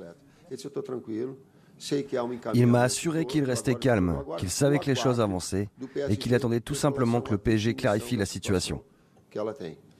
Il est tranquille, nous dit Tite. Il se sent bien. On ne le sent pas du tout agité, enfin, selon les mots de son sélectionneur, par tout ce qui se passe autour de lui. De toute façon, Tite, même quand il est sur son lit d'hôpital, il le sélectionne quand même. Donc, il peut nous raconter ce qu'il veut. Il ne va pas se blesser en sélection. Gilles. Non, mais il s'est blessé là. C'est pour ça. Il s'est blessé. Que ça ne recommence pas. Non, mais bon. Il est gentil, Tite, qu'ils ne nous prennent pas pour des enfants de 2 ans, quoi. Voilà, c'est tout. Non, mais il aurait pu ne pas le sélectionner s'il avait vraiment été tourmenté. Il n'a pas joué depuis, si on regarde depuis février, je voudrais bien savoir combien de matchs pleins il a fait. Peu. Mais après Tite, il a une considération, une estime pour Neymar, pour le niveau de jeu, de joueur qu'est Neymar. C'est-à-dire que pour lui, il considère qu'à partir du moment où il est valide, la question ne doit même pas se poser. C'est-à-dire que Neymar, pour lui, est incontournable, même pas à 100%. Pour lui, c'est mieux de l'avoir. Voilà, c'est son optique. Après, le fait est que on joue peut-être avec le feu, parce qu'on a dit, c'est un garçon qui a des fragilités, mais là-dessus, on sait qu'il y a aussi des soucis de popularité avec le Brésil. Oui, bien sûr, mais je crois que Tite, il s'en fiche. Hein. Je crois qu'il sait, il a fait la même réflexion que nous. Hein. Il suffit que Neymar il te fasse 3-4 gris-gris contre les Argentins ou je sais pas qui, terminé. Hein. Je veux dire, le truc, il sera vite retourné. Il y a juste quelque chose que je n'ai pas compris dans les paroles de Tite, c'est qu'il se prépare pour l'équipe, pas pour les matchs. Ça veut dire qu'il sait qu'il ne va pas jouer tout de suite, mais qu'il se met au service du club. C'est comme ça que vous le interprétez ? Tout à fait. Quand il dit tactiquement, c'est parce qu'il ne joue pas. Okay. Donc, mais de toute façon, en ce moment, c'est plutôt des préparations foncières que des préparations tactiques dans les clubs. On est en pleine préparation. Oui, enfin, la Ligue a repris quand même depuis 2 journées. Là. Oui, non, ils sont encore dans la préparation. D'accord. Le PSG, en tout cas, le prochain match, ce sera... Surtout le PSG, où tout le monde arrive avec 15 jours de retard. C'est pas faux. Demain, ça se jouera face à Rennes. Gueye est dans le groupe. Idrissa Gueye, la recrue, donc on pourra le voir. Soyez à l'heure. Ça fait très bizarre de voir cette photo. Demain, on se retrouve pour l'équipe Mercato et le débrief de ce match à 22h50. Soyez bien présents. Qui est là demain? Je suis là demain. Vous êtes là demain. Je crois qu'il y aura Didier Roustan et Régis Brouard. Vous nous quittez demain, alors vous revenez vite, j'espère, Gilles. Mais il nous regardera. La semaine prochaine. Avec plaisir. On se retrouve demain pour le débrief. Rennes PSG. Ciao. Passez une très bonne soirée sur la chaîne Équipe.